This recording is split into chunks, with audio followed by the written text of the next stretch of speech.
All right, welcome everybody. I know it's been a second since we've done this. It's been like a month or so. I'm gonna try to do it more often, but life gets in the way. But this is a special episode because I'm joined by three people, three crazy Gen Zers. Because I'm made the old man this time around, apparently. Is that what we are these days? Yeah. Yeah. Is that what they're calling it? Yeah. Well, no, what they're calling you, I don't think I can repeat. But Tide Pod Munchers. But I'm joined by Emily, Guppy, and Ryan. Why don't y'all introduce yourselves? Hi, I'm Emily. Twitch.tv Emily's Teapot if you want to check me out. Inch, nug, nudge. I think I used that saying wrong. Yes. You got the enough. first part right. The second part. No, you got the second part right. Damn it. It's okay. Well, this is all y'all's section now, so I'm letting you introduce yourself.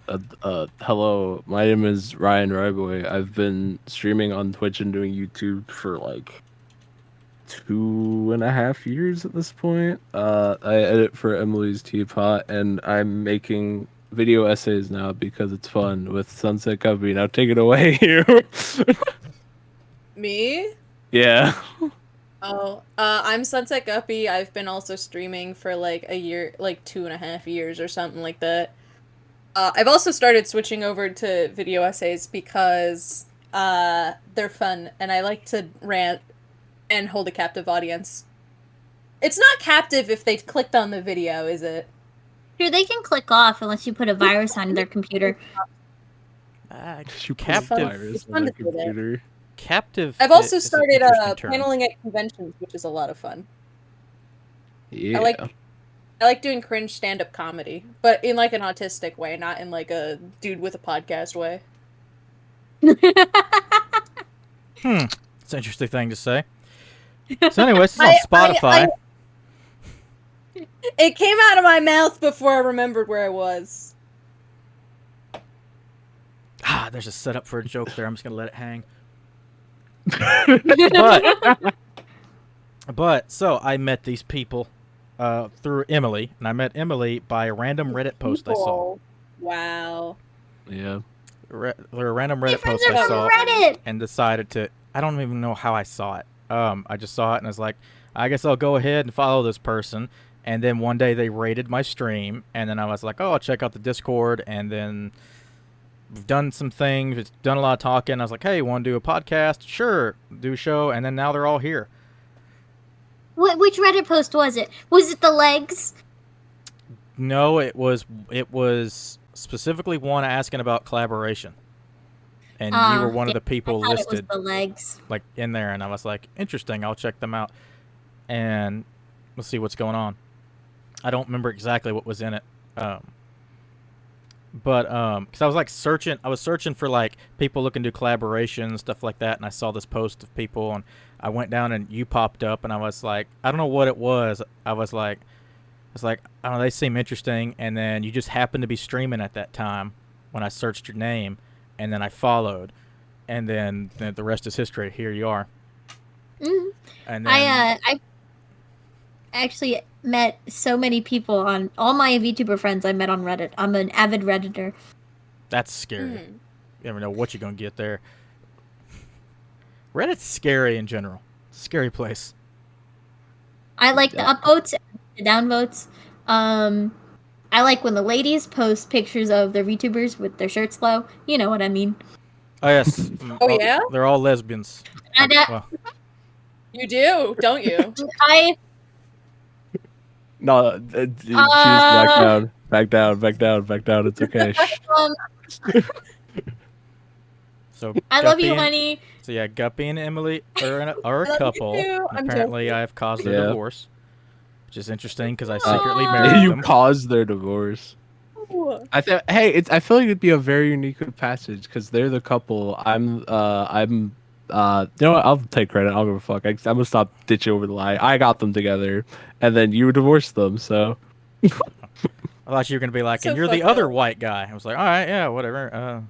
And you're the other white guy. True. That's what we occupy. That's our space. You know. Apparently, I'm scary to these 3 other people because they're Yankees from the north, and I am an old man from Texas. Apparently, that's not- how it comes off. That's how it seems Dog, in a what lot do of you mean conversation. scared of you? I'm sorry, Yankee? It's Yes, I've never Yankees. heard- Bro, I gotta pull out my I got that one. jacket and march down there and kick your ass. Hey, my family Look, fought I for the gotta- Union. I can call y'all whatever I They only want. said- Heinrich Stamport fought for the Union. He left Texas to fight for the Union, then moved back after the war was over. I can call y'all whatever y'all want, whatever I want. Wait, I could do such a low blow, but I'm not gonna do it. can we make a Chris versus Bloods joke? Oh! Edit that out. My great however many great grandfather literally avoided the Confederate draft, fled to Massachusetts, and then enlisted in the Union Army voluntarily, just to fight, Wow. just to fight against them. So yes, old German immigrant. We think, we don't know. That's an interesting story. My last name, anyone with my last name, is directly related to me. That family tree is pretty straight. I mean, of course, people that they're married to aren't, but like most people are directly related to me. Unlike Carters or Walkers or stuff like that, where it's like, oh, you got a few of them over here, and then you got some people over here with the same last name, no relation. They're just same last name. Not with my last name. Because I have like the Hispanic version of Smith as my last name, so there's a lot of them. So and then somehow I'm related to most of them. Well, I'm related. Which is like kind of the. I'm related to all Stamports because when he got off the boat, we think he's from Germany, but we don't know. There's no record. We can't find anything outside of when he showed up port at Galveston, and his last name is made up. 100% made up. It has no etymology. It comes from nowhere. There is nowhere in the world where this name exists. It was invented in 1863. So he could be from anywhere. Now, we think he's German like my grandfather. because he called himself Heinrich and then named all his kids lots of German names. And he claimed to be from Germany, but there's no Stamports in Germany. And technically speaking, Stamport is an English name. Like the way it's put together and said is English. Do you think he looked down and was like, "Oh, I'm standing on a port. That would make a great last name." Well, I know there were Stampers and Davenports on that boat. That same boat. I've seen the manifest. And he probably just put 2 and 2 together. Like, I asked him his name, and he was like, "This sounds good," and put it together. But no, I mean, there's records of him fighting in the war, but there's nothing that goes beyond that. And I've looked at old German records. I've tried to find some names that look similar, and I can't find anything. It's something our family, or some of my family have tried to locate years and years, and just haven't been able to do is figure out where the hell we came from. Now, the other parts of my family, we can go back all the way to like the 1300s pretty reliably. But Stamports, it's 1863. That's where they show up on that, and 62 or 63. Showed up on that boat, and then a few months later was in Massachusetts. So he traveled a few thousand miles to enlist in the Union Army. That's cool. And then moved back to Texas after the war was over to start his family. I can't trace my family that far back. My name so my family on my father's side is completely Norwegian. My grandparents left Norway, had my aunt, and then had my father. So my last name is actually a Norwegian town less than 20 miles from Oslo, Norway. I'm not going to say it for obvious reasons, but like my name is pretty common over there. But over here, every time I have someone look at me and go, "Oh, are you German?" It's Norwegian. Well, they did It's occupy very a lot of funny. land. They did. They did. Like, are you German? I've never seen people look like they're having a stroke more than trying to spell Emily's last name, and it's truly an experience that I'm glad to say. Well, to be fair, I've never had the languages are really similar. there's a lot of similarity. German, Dutch, Norwegian, and Swedish. All those languages there, and then the odd one out is English. I'm gonna put my last name in the chat so you can see it. I've never had someone pronounce this right. Yeah, it looks Nordic. Not once. Yeah. Not once. Well, Not once. You'll see. Well, in Texas, we have, and it's one of the reasons I can't leave this state. It's we have lots of Germans and lots of Czechs. Lots of, I mean, they used to be Czechoslovakians, but they're just Czechs now. I think it's Czechia is what they changed it to. Lots of Czech culture, lots of Germans, and a lot of our towns are named after it. A lot of our food is Czech. Like, y'all got kolaches in New Jersey? Nope. I bet not, but they're awesome. God, No. kolache, that's a breakfast staple. You got to have a kolache. I guess a bit cola, but it's good stuff. I grew up in like Staten Island, so like I grew up and like over the years I've seen as like it's very like I don't know how to explain it. I'm having a stroke mid conversation. Don't ignore me. But like Ellis Island and stuff. A lot of like New York was like obviously full of Irish and Italian people when they came across the country. Staten Island is full of Italian culture still, like even when I'm there like now. So like that is like you go anywhere in Staten Island, it is full of Italians and basically because that's just where I grew up. So like I feel that about like a one place having just a specific culture around it, having a lot of that specific culture around it, because that was like where I grew up and it was just like that. Well, here I mean, take a guess how Pflugerville is spelled. Oof, I'm not even gonna Pflugerville? Pflugerville. So It's a suburb that has of to Austin. be. Is It can't be an F. It's a quick. It's I a trick was question, guys. gonna say, is it phononics? Is it like the PH or is it an F? You're close. You're close. So it's You're not close. PH or F. It's not PH or F, but you're in What the. You're in the it's Pflugerville. PF. PF. I was like I knew a P had to be in there. Was it That's like when my cat touches a keyboard. Like what? F L U. Oh no, just one F. Just one F. Always Yeah. forget that. PFLUGERVILLE. Now the rest of that makes sense, but that P throws everybody. And then of course, and it's also all the Spanish names, which it's weird. The names for a lot of the towns have just become their own because we know they're said wrong. We know they are not pronounced right, but that's what the town has been called for 100 years, so we say it like that. Like Amarillo. That's not how you say that, but it's going to be Amarillo. Oh, absolutely not. It's Amarillo. I was gonna say it. I can feel the ooh from Guppy, the fucking cringe. But Mexicans and Tejanos say Amarillo. That's the city. When I'm talking about the color, they say Amarillo. When it's or like San Jacinto, that's not how that's said. San Antonio, we got that one right. There is a road in Austin, or like leads out of Austin, that has always been called. I've always heard it pronounced as Manchac, and I've never read it. I just heard people, we're going down to Manchac or whatever, and then I looked at it one day. It's Manchaca. Like, how the fuck did you get Manchac out of Manchaca? I can't figure it out. You're Now, surprised that people get out of Spanish words. that one, but like Manchac isn't spelled. Amarillo, I get. They're not pronouncing it right, but that if you write that in English letters and pronounce it, makes sense. That is how you would pronounce it in English. Manchaca.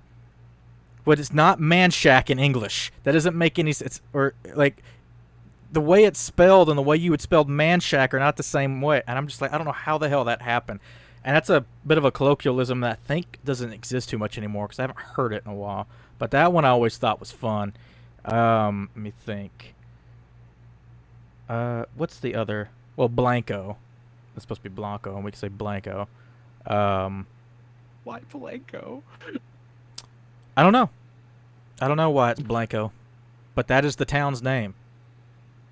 And I'm kind of glad that they're different because otherwise it'd be real confusing.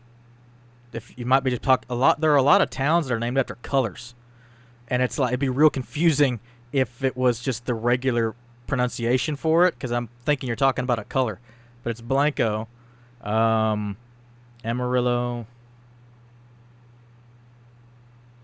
Valverde's different. Let me think. Well, no, there's an Azul. There's a lot. Actually, I lived in blue.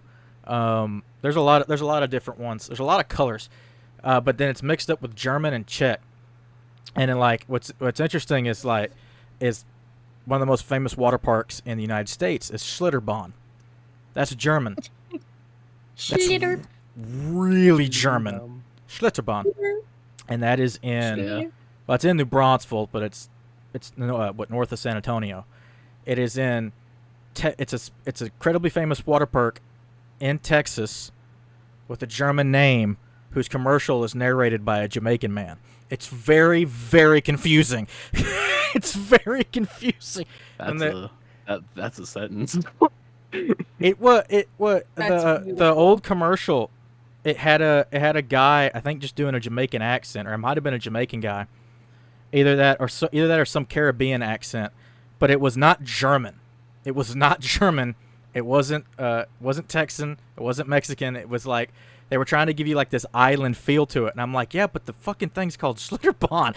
It's very obviously nowhere near any of these places, and it's in the middle of Texas. And it's a great place. It's a great water park. I just always found that funny. It's like that. There's your cultural exchange right there. Schlitterbahn. It's got them all together. Which is mostly what Texas is like. Despite everything else going on in this state, it's incredibly diverse. It's one of the reasons I love it. New Jersey's kind of like that as well. New Jersey's very diverse when it comes to cultures. You just you kind of need to know where to look. Well, like Houston's the largest Southeast Asian population in the United States. Good old Houston, Texas. You want any type of Asian food, and I mean the whole continent. They're right there. I mean, they specifically Southeast Asian is what they say the largest population, but they got the whole continent there. You got from east to west, everything there, and it's so good. And Texas has different rules than Louisiana when it comes to food. Louisiana does not like mixing shit. They are that's hilarious. Being a southern state, of course you don't like to mix. But they are very, very traditional when it comes to food.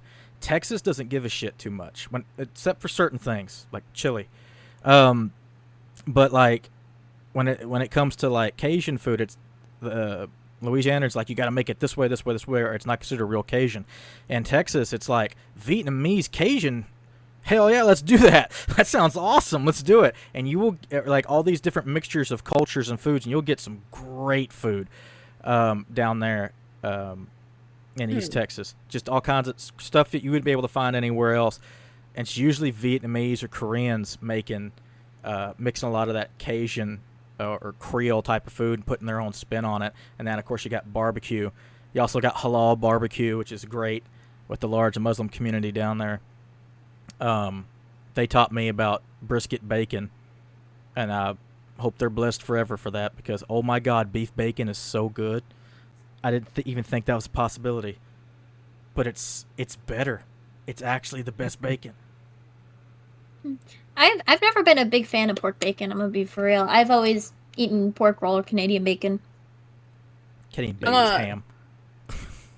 Stand. When it comes to like bacon and stuff, like pork roll is my first go because I'm born and raised Jersey.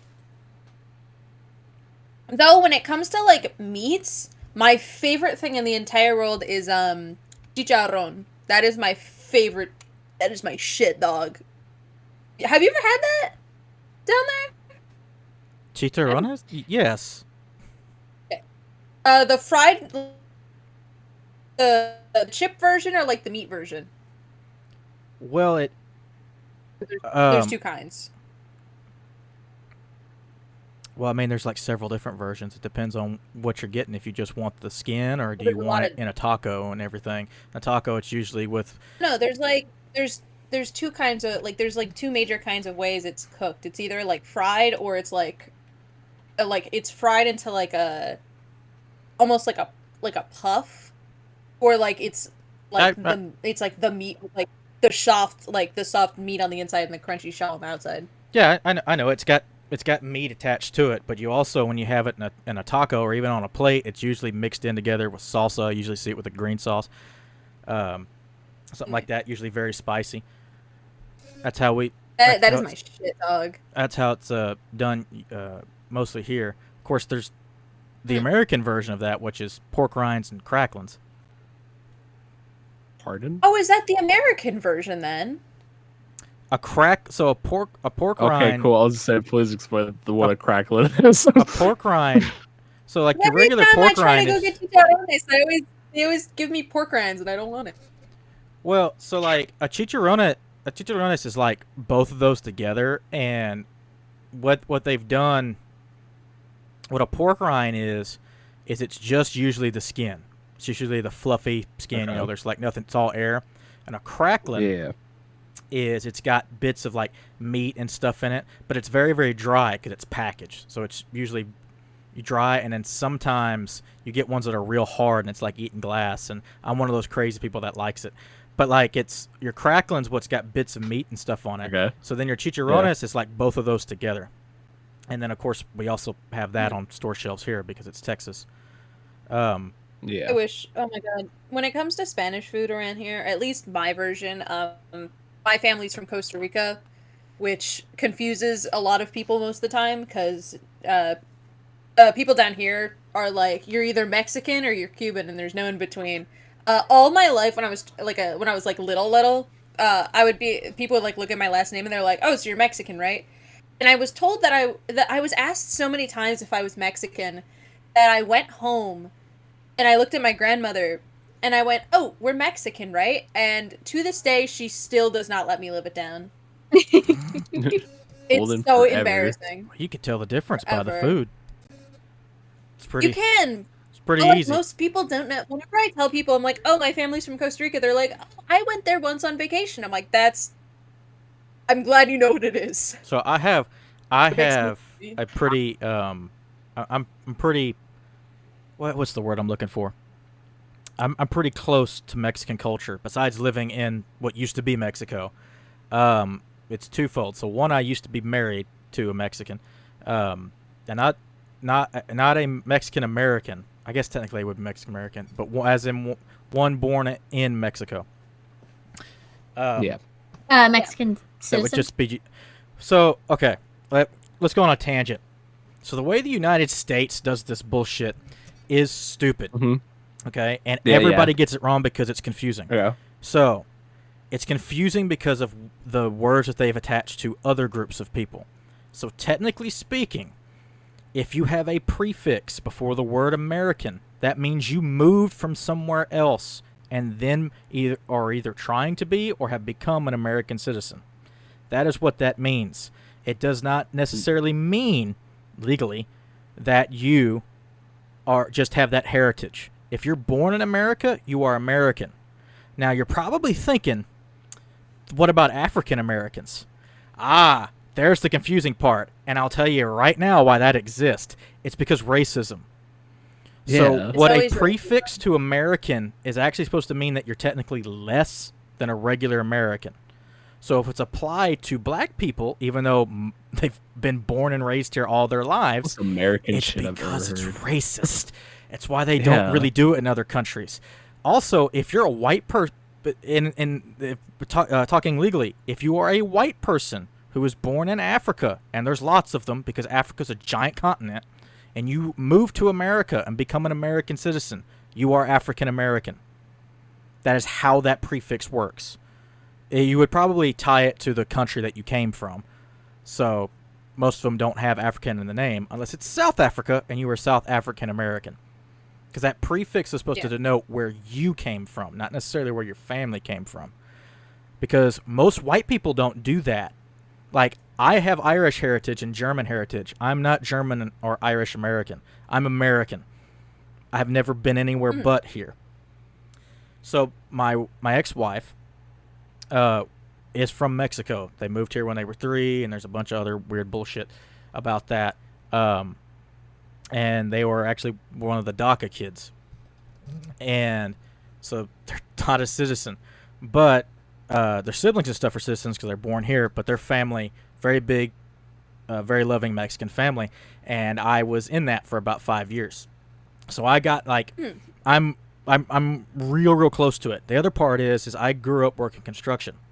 My dad is a plumber, owns a plumbing company, and that's who's all on the job site. That's how I learned most of my Spanish.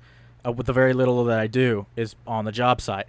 You probably know more than I do. It's where I learned about all the different peoples and cultures and who they like and who they don't like, and then it's one of the things that me and my ex-wife kind of bonded over a little bit, and that my family kind of bonded over, even though there was some weirdness because they're still racist. So being weird about the Mexican, it's like, y'all work with these people 24/7. You think you'd like one of them, but it's like that's where I have a lot of my pet peeves come from. It's because it was something that bothered her when people just said like everybody was Mexican, and it's like or they would cast anybody as Mexican just if they were brown and looked sort of Spanish. And it's because I think people, like the average person, doesn't take the time to like understand the different, like, that there's it, like, maybe this is just like from a biased perspective, but like most people, when they think of Latin America, they don't really think of Latin America. It's like there's Mexico, the bit in the middle that might be Mexico, Brazil.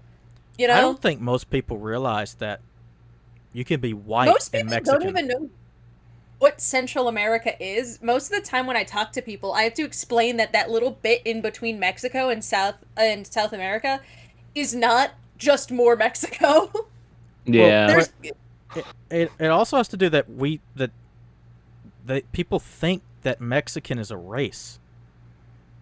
Mm-hmm. So besides the fact that race is made up and not real, people think when they think Mexican, if you're black and Mexican, people won't believe you. And it's like, Mexico is a country. Mexican is a nationality, man. Have you seen their best boxer? That is the whitest man on planet Earth. Canelo, it could not be whiter. He's white. He's a white redhead with blue eyes. The diversity when it comes to like Latin America and stuff is crazy. My story with like my like ethnicity and my looks is like fucking crazy. When I was little, I was, to put it bluntly, a very brown baby, to the point where my parents are, I'm mixed. So my mom is white, my dad is Costa Rican, and like it would be to the point that I grew up in a very, very white town. Some Hispanic people started moving here, but it's predominantly a very white town.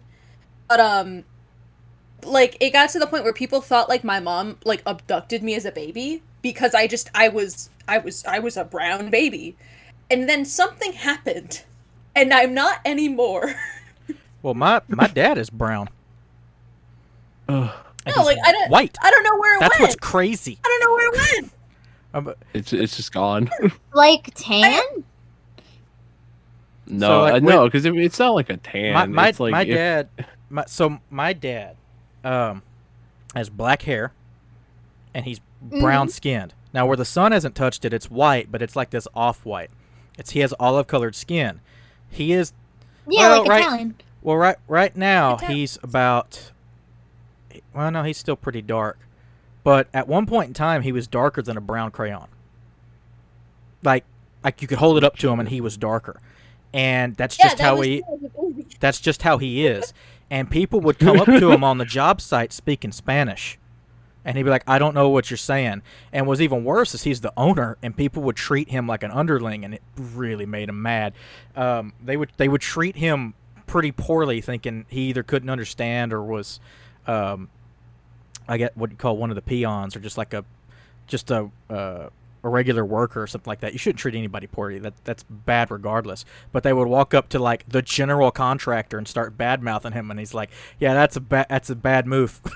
that's a real bad move, dude." Though my dad also had a big black mustache as well and wore a cowboy hat. So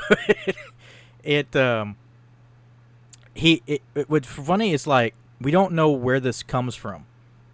Like in our family, it shows up like every other kid, but like it's strange. Like my grandmother said, they used to be called like Black Dutch, and I've been trying to trace it down, which also is a racist term. That's what they would call just darker complected people to try to separate them. And I'm like, I've gone in the family tree, and I'm like, it's like, is there Native American? Is there something else there? Like, what is it? Just because I'm curious and I want to know our roots and our culture and stuff like that. And I would really like it to be, you know, not as white as it seems. But there's like every now and then, like in the same family, there's just like this one really brown guy. And it's like, what is causing that? What's flipping the melanin on like these specific people? So like with my siblings, I have olive colored skin, but I haven't been out in the sun a whole lot. So it's just like kind of a vague oliveness.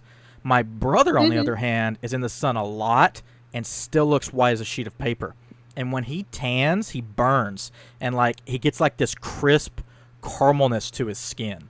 Like it doesn't look good. It looks like he's hurting because he is. And then within a few days of not being in the sun, it's gone. He's white again. My mom's the same way. I was just saying that happens to you, Guppy, right? That's what happens to me. I don't tan anymore. I just burn, and I don't know how to fix it.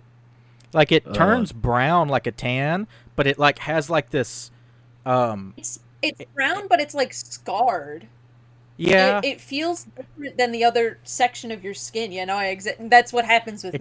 It almost is like a shiny callus. It's kind of what it looks like. Yeah.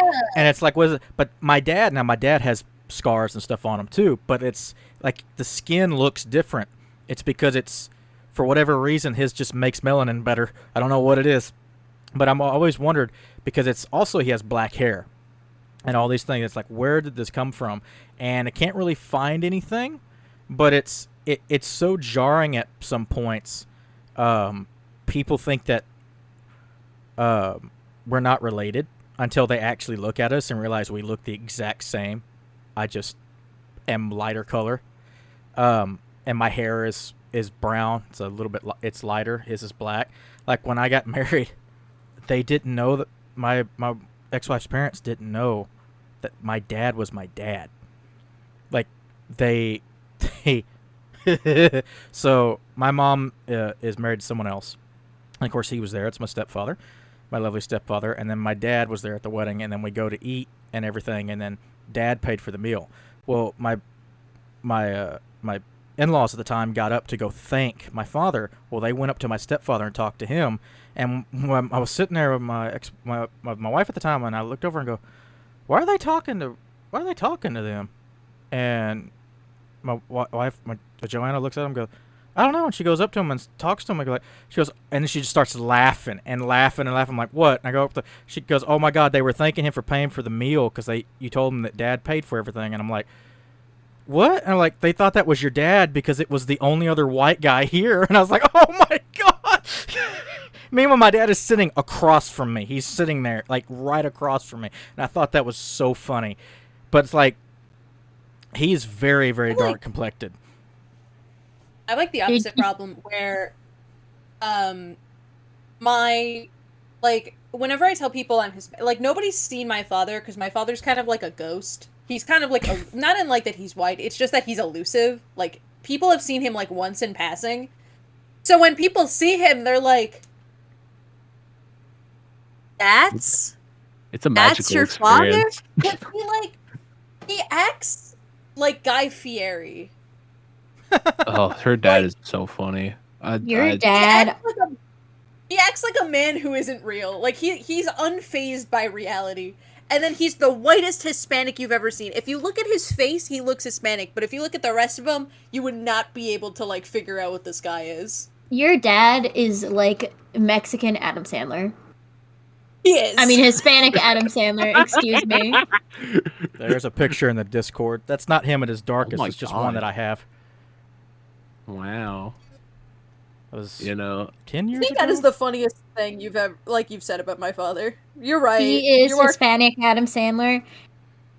Me and her father have gotten into not in a few fights. I just ah. The raw. My dad is like, he's not. My family is like completely. All of them are immigrants. My grandfather and my grandmother and my grandfather literally like came over, had kids, there, and then like came back every few like months and then like settled. He is like the only one out of my family who is homophobic. I haven't talked to my grandmother yet, but like when gay marriage Costa Rica is one of the first countries in like Latin America to legalize gay marriage, I think, or it was like it was pretty early. Not early, but like they did it like 6 years ago, I think. And I asked my grandmother, and she's like, they didn't have rights already. But then my dad is like, no date women, no! It's kind of funny. Because my grandmother, who quite literally does not speak English and is not from here, is like, I don't care. Her dad is so funny. I've had the like she said before. We don't see her dad a lot because he just like he pops in and out like a ghost. It's very funny. I've had the lucky acquirance of seeing him twice, and the second time I saw him, this was like right when Emily and Guppy started dating, and like her dad, like, because I don't remember, we were like hanging out or doing something specific. I don't remember. We what were doing. So Lily's brother does marching band, and we went to the marching band to support Lily's brother. So it was me, Ryan, and Guppy. Other people were supposed to come, but they dropped out, and this was the first time we met her father. I'll let you finish your story first before I tell. No, it's same. It's the same story we're probably telling. Can I? Yeah. Tell the story. You know what? I'll tag in. I'll let you finish it. So I show up, and this is my first time meeting Lily's father. So I try and talk to him, and he is just completely and wholly uninterested. Like I say something, he turns his head. Then we meet your little cousin. What was his name? Or no, his son. What was his name? Nico? No, Noah. That was Noah. Noah. Alright, so Noah, is there. And I go, "Hi, Noah." And then he grabs Noah's hand and goes, "This is Emily. This is Guppy's friend, Emily. This is Guppy's friend, Emily." And I look back at him and I'm so done. And I'm just like, okay. And I walk back towards Guppy. And I look at Guppy and she's like in shock. And then we go up to sit in the stands with them. And like halfway through the show, they move over so they can sit with us. And this guy is talking to Ryan the entire time. He is I can't believe it too. He is talking to Ryan the entire time. And I'm like in shock. He's like, "Ryan, where do you go to college? Ryan, what are your plans for your career?" And I try to talk to this guy, but he's clearly uninterested. So I'm just like, I give up. And then he looks at Ryan and is like, "Guppy, you should bring Ryan to dinner sometime up at my house." And I swear to God, I almost strangled this man. Oh my God, I think about this a lot. I was just like, what the fuck? So not the best family relations. And then that's how Emily and my mother bonded. After the show, I was standing next to Ryan. And I did not know Guppy's mother was behind me. And I looked at him, and I was like, I can't believe that fat fuck did that. And then I looked behind me, and I saw Guppy's mother. And Guppy's mother just nodded. So, and that, I think my birthday was like a week after that. And she got me a fucking birthday present. Yeah. Because I insulted her ex-husband. It was That's one way to do it. It was wild because also like I forgot that this was like I don't know why in my head the time blurs together. Mind you, they were dating for like a good like 5 or 6 months. Like it's not like they just started. It's been like half a year at this point. It's been more than half a year. I think that was only like 3 months ago. Yeah. No. That wasn't that long ago. It was like 6 months ago. Yeah, it was Ever like since then, he's been nicer. Like, he tried to get me and Lily to go to Florida with him to go watch his K-pot. He owns a K-pot business, or he owns part of it. But me and him had a very rough start because he tried to pretend like I didn't exist. it's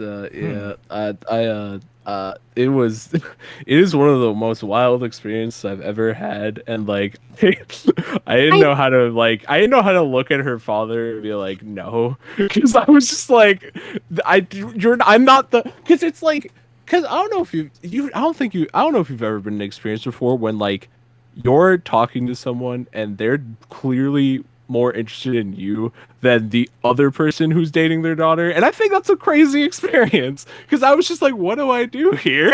Like, I've never, like, it sounds petty, but I've never had someone ignore my existence so harshly. No, Like, as you should. He would look away when I talked and I'm so immediately sorry. ask Ryan a question. It was so rude. It was like insane levels. I don't know. I've experienced a lot of homophobia, but I prefer when it's outright and not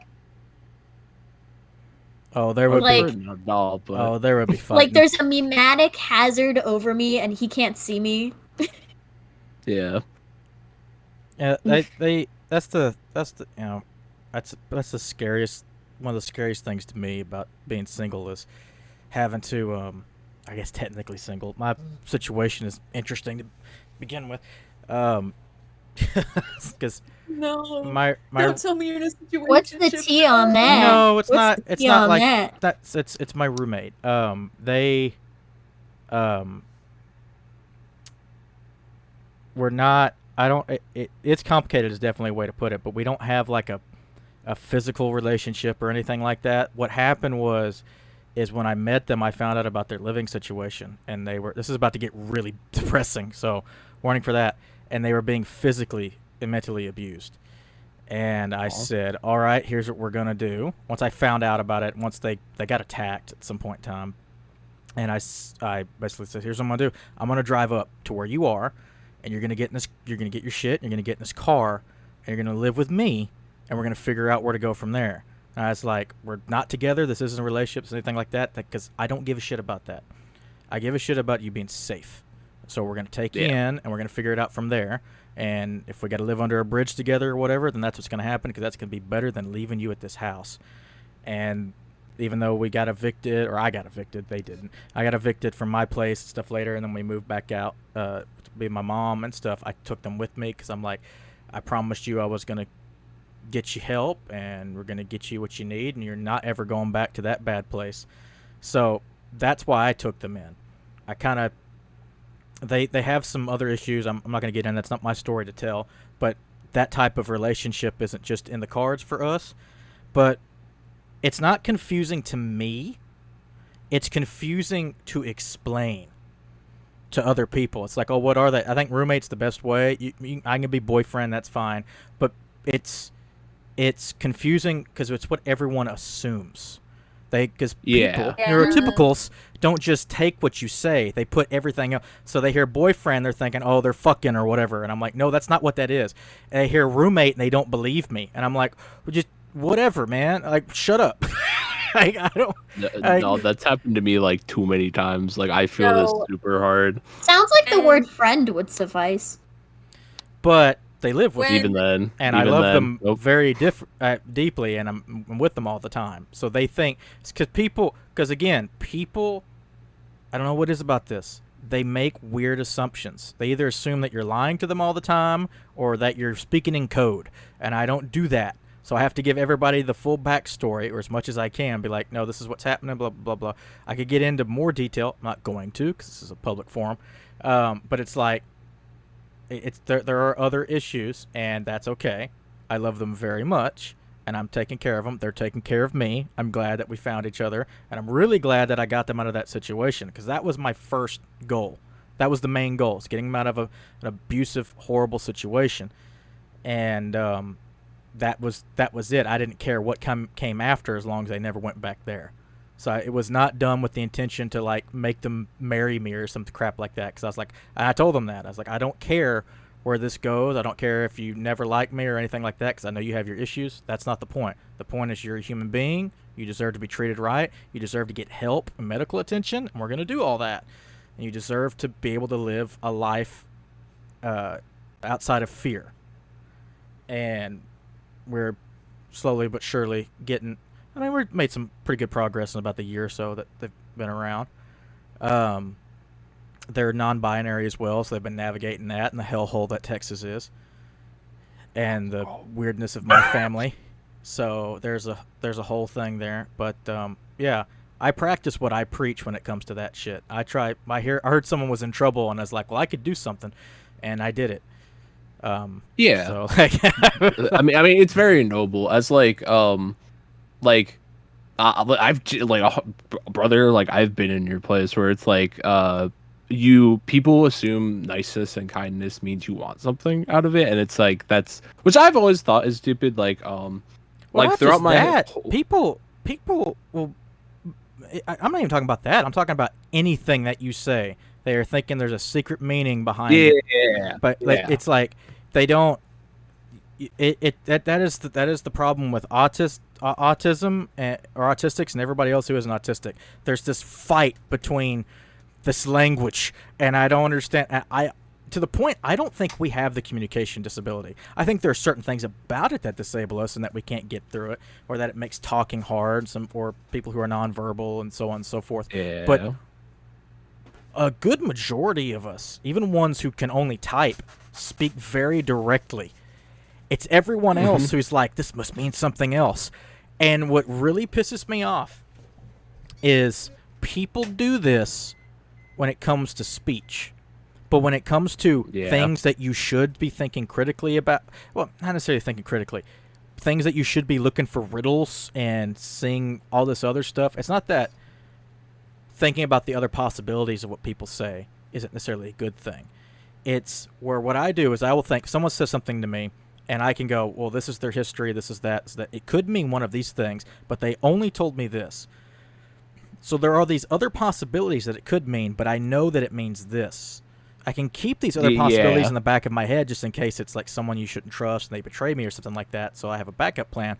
Whereas other people will go, well, there's these other possibilities, so it must be these other possibilities. And I'm like, that's not how that fucking works. That's like... Which is like dumb as shit, because it's like, I don't understand why, like, you can't, like... for me, it's always been, like, a gender issue thing, where it's like why can't I, as, like, a man, help another, like, woman or be friends with a woman and not be assumed like I'm just trying to sleep with them or something like that, because it's fucking stupid. No, I just want to be a kind, decent human being, and I don't see it as like I'm trying to get a bag. I see it as they're a person, they're pretty chill, and I just want to hang out. There's so much I could say about that. There's so much I could say about that in general, about how people assume just weird shit for no reason, and I don't get it. I get some of it, but I don't understand other parts. It's like when you say you're going to the bathroom and they're thinking it's like that means one thing. Why are you assuming it means 20 other? Because it's not just certain things that you say, it's everything. You can say, oh, I'm gonna get some water. Yeah. Well, that must mean some weird other bullshit. And it's like, no, it means I'm fucking thirsty. I'm gonna go get water. I'll be back in a second. Like, what the fuck, man? And it's so weird because the clearer you make what you say, the worse it gets. And it's like, it's like, come on, people. We learned this in school, but what makes this worse to me in my particular position is people do this with your speech, but they won't do it for things that you're supposed to do this with. Like, I don't know, reading, or with law, or with, how about the Bible? Because this pisses me off. They will say shit like, oh, it's literal and it only means what it says, and then you say something to them, and then this actually means 500 different sub-meanings. And it's like, no, you can't do that. Come on, like, if they were consistent in what they did, it would make sense to me. It's like, oh, you do that for everything. But no, you want to say one thing is literal and only means what it says, but when I am literal and only mean what I say, I'm somehow being weird and secret and all these weird assumptions that makes no sense. And for something with the Bible, you have to read it like that. You have to read it thinking about the 500 different meanings, because when it was written in Hebrew is a particular language that is like that on purpose. Like the actual way you draw the letter can have a meaning in of itself. Means something.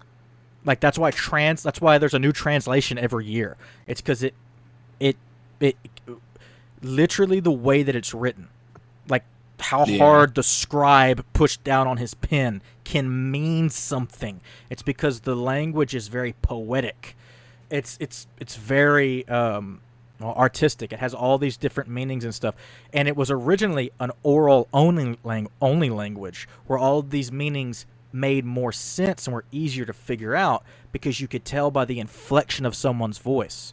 There's a lot of sarcasm in the Bible that doesn't come off, but it would. Yeah. But it would if you were speaking orally, because whoever is speaking it would be making a funny voice or being sarcastic and shit. But thousands of years later, we ain't got that, and we're trying to figure this out. Like, what does this mean? It's like, we've lost a lot. But my point being is, like, with something that you should look into and look into double meanings and all these other possibilities, people don't do it. But when you're just trying to tell them simple shit, not even involving someone of the other gender, I mean like literally simple, like, I'm going to go to the store. They must be getting drugs. Why are you... What? I didn't say the drug store. What do you... It's very like, I think that's just like, it goes into like weirdly to like culture and stuff like nowadays. Like I think there's so much like judgment about like kind of shit that like it's just like you initially like are reacted to like think that way in a weird way. Like I think like if you say like it goes back to like I know you keep saying not the gender, but like for me, for like it's always been a gender thing for me where it's like if I simply hang out with or talk to a woman, it is instantly assumed that I'm trying to just sleep with them, and it's like, no, that's dumb. Like I think like you can just talk to people and like do other like hang out with people and like assume that like that is all that is. Like I think there's a very like weird layer of like assumptions and like about like whatever and like anything and everything we do, you know? There's weird assumptions, but there's also misconceptions. There's weird, and I don't get this at all, and it's something that's y'all's generation is dealing with, y'all weird puritanical views. I don't know how the hell that happened. I don't know. I don't know what happened, but like conservatism and puritanism is on the rise in the younger generations, and no one can figure out why. What the fuck is going on? Every time, like you see it in online cultures, every time like a new Marvel's Rival skin released, and there's like a bit of cleavage, and TikTok fucking exploded. Okay, I don't know. Okay, I'm gonna back up. A bit of cleavage? I don't think I've seen a bit in Marvel. It's been a little bit more. It's nothing to get upset over, but damn, they're going hard over there. I know, but like the backlash they've received for just like having, and it's not like every woman in Marvel Rivals is sexualized. Like that is so not true. Like fucking Scarlet Witch isn't very sexual. Penny isn't very sexual. I don't know the names of most of the I would characters. hope not. Yeah. Penny's I don't know the names 14. of most of the... Like, there are sexualized male characters 100%. There is a skin of a guy where he's just in, like, black short shorts, and that's it. There's so much titty, and I mean that from the men and the women, and you know all the people who are like, oh, if women are going to be sexualized this much, then at least, like, sexualize the men back so it's gender equality. This is the game for those people, and I'm so glad. I'm so glad it's happening. Well, here's the thing. For real, that it's like, gets me. why do you care? Gender equality is making everyone's ass huge. Here's the thing that gets me about this whole thing, not necessarily with Marvel Rivals, but like, we understand sex ain't bad, right? Like, what's happening? Just being. Oh, it's. There's something. There's some weird shit happening, and I don't know who exactly is to blame here, because it's also affecting the people you would normally think to blame. You know, usually right-wing conservatives, but it's affecting them poorly as well, because which is really bad because it's making some of these people get even crazier and more extreme, and they're going to hurt people. That's what scares me the most, is it's making any semblance of sexual attraction wrong, and it's making people demonize people who are showing just genuine sexual attraction and labeling them creeps for just asking someone out. Okay, so put that next to someone who's already down the alt-right pipeline. You're making a school shooter that's going, like, bad shit's going to happen. It's not a simple problem to fix, but there's something weird happening here. From what I can look at, video games and sexualization of women is one of my favorite topics to talk about. When it comes to like Marvel Rivals, it's like performative feminism, if that makes sense. Like, let's take like two specific games from like the current genre. Marvel Rivals and Stellar Blade. Stellar Blade is one of my favorite things to talk about because I fucking hate Stellar Blade. Sorry if you like it. Oh yeah. But when there was backlash against Stellar Blade for the female protagonist being completely sexualized in the term sexualization is being used as a buzzword right now because there's a difference between a character being sexualized and a design being over-sexualized, if that makes sense. Are some Marvel Rival skins over-sexualized? That can be debated. Are they being sexualized as people? Not necessarily, no. When we look at something like Stellar Blade, the character herself, the woman at the center, is being sexualized not only through her costuming, but through the act of the perception of the game itself. We're constantly staring at her ass. Everything has jiggle physics where it shouldn't be, and that's an asset that was selling the game. The whole thing was based on costume. It was supposed to be like a costume game for men, where all of the designs have her titties out. The topic is not should women be sexualized in games. It's literally like women should be allowed to, like, female characters should be allowed to be designed with revealing outfits. That women wear revealing outfits because revealing outfits are fucking cool. But when it comes to video games, the question of why is that character being put in that outfit? Is it only just the women? What is the women's, like, role within the story of the video game? Like, all that stuff. Tell me if I'm rambling. But, like, all that stuff is important.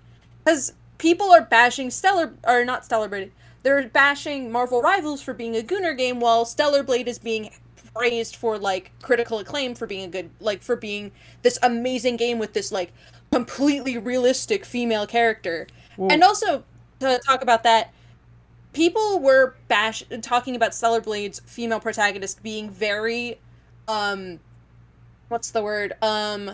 Idealized. Like, she is, like, the quote-unquote, like, idealized woman. Women do not look like that. And when female gamers were talking about that, male gamers came out of the works and were like, actually, she was mocapped by a real woman. You just hate when real women are sexy. Like, the hate towards Marvel Rivals feels performative, if any. It just feels like a way to point fingers at people and call them gooners, like, as a joke. Oh, I hate that. I hate gooners. There's no real conversation happening about women in video games. Like, people are talking about, oh, Emma Frost's thighs are so big, that's so unrealistic, when we should be talking about things like quote-unquote ugly female protagonists making waves on game reviews instead of, like, the entire thing with The Witcher 4's protagonist, where everyone was like, oh, she's ugly, I'm not buying the game. That's where we should be focusing our attention to, not the, like, fucking... The Marvel Rivals thing doesn't matter. At the end of the day, it's a game that you sell cosmetics. You don't have to buy them. But when it comes to actual topics of women in video games, there are real, like, women being harassed and bashed and games being boycotted because, quote-unquote, the women are too ugly. Like, they're real. I think it goes beyond video game. I mean, the real problem is beyond art itself, but the actual thing is art, and the problem is that a lot of people miss isn't something being sexy. It's that they're only worth something if they're sexy, or they're only a plot device because that's the problem. But yeah, and that's kind of what I was saying. Like, it's not, women can be sexy, but when women are only sexy is the problem. And that's not to say like women, I think like women are beautiful, but it's when like a woman strays from this idealized version created in the media. Aloy, for example, when it came out that she had like facial hair on her model, which women have facial hair. I'm Hispanic, and for my 10th birthday, I got a mustache razor. Like, that shit happens. They live in the woods. They're in the woods. Literally. When women are held at such a high standard, and anything that deviates from that standard is considered quote unquote ugly, it's not a conversation of why can't women be sexy? Do you hate women? It's when they have to be sexy all the time for male approval does it become a problem. A woman in a video game cannot exist as a woman without being the object of fantasy. However, on the flip side of that coin, part of trying to get to fix that issue is for women to be able to take control of their own beauty and being able to look beautiful and to feel good about it. But they're being demonized for that, usually by the same people. And I'm like, what the fuck's going on here? It's I don't understand what's happening. I feel like that's a different conversation in itself that wraps back around to purity culture, where if a woman takes charge of her own sexuality, then she is catering to men. But if she is beautiful without acknowledging it, she's humble. This comes back to like basics of feminism, where like you have to be pretty, but you can't acknowledge it. If that makes sense. Oh yeah, like the Mormonism thing, where you have to be beautiful, you have to be gorgeous, but you cannot wear makeup, you cannot make it look like you try. It's stupid. Oh man, like, the makeup rules, the actual reason for the makeup rules are not what get preached about makeup and jewelry. Has nothing to do with sexuality. The text is very clear. It has nothing to do with sexuality. There's sexual stuff that they're pretty clear on, but this one doesn't. It has to do with being rich. And there is a theme throughout all of the Old and New Testament about rich people suck. It is telling women not to show, because these type of clothes, because clothes were a lot harder to make back then. So if you're wearing these sometimes revealing, it wasn't even about being revealing. That shit came way, way later. It was about like these clothes of wealth, because women of status dressed a certain way, and they had the gold jewelry, and they had the eyeliner and the makeup and stuff like that, which they also compared to Satan. And the Book of Enoch, which is Apocrypha, that says that actually comes from Lucifer, eyeliner specifically, which is hilarious. But that has to do. Thanks, Lucy. That has to do with rich people and wealth and showing off their wealth and saying, don't do that. You're not supposed to do that. If you are blessed with wealth, you're supposed to go out and help people and be good and lift up your community. But instead, you're hoarding wealth and showing off to everybody. Oh, look how good I am. Look how beautiful I am. Look how pretty I am. Look how much money I have. And that is the sin. It has nothing to do, because there were people who were basically naked. The weird part about this, and some people are like, but it says nakedness, is both a literal and mistranslation. Nakedness doesn't always mean someone who is bare and no clothes. That means having sex. Revealing, it says to not uncover someone's nakedness. That phrase means to not have sex with someone. Just the same way it means when it says Adam knew his wife or knew Eve. That is the same thing. It means he had sex with her. It's to know someone the only way that you can. the only way to truly know someone is sex, because that's how Hebrew is. It's very it's very poetic and flowery. And there was also a thing back then where they couldn't just directly say some shit, so they had to say stuff. There's a lot of stuff about dick where they can't just say dick, so they have to use. Oh my god, this is hilarious. I didn't know about this till recently. So the Bible mentions feet a lot, talking about like sometimes some weird stuff about size, isn't it like the whole, about like, showing your you need feet. to wash No, the washing your feet. Jesus. So that's different. That's also New Testament. And that's Okay. completely different language, different era. But I there thought you were are gonna be like, gonna there- watch his penis. there Watch your are neighbor's watch your metaphors neighbor's penis. about God's feet. And when you Again, actually it's bad. read them, they don't make a whole lot of sense when you think about a foot. It's talking about his dick.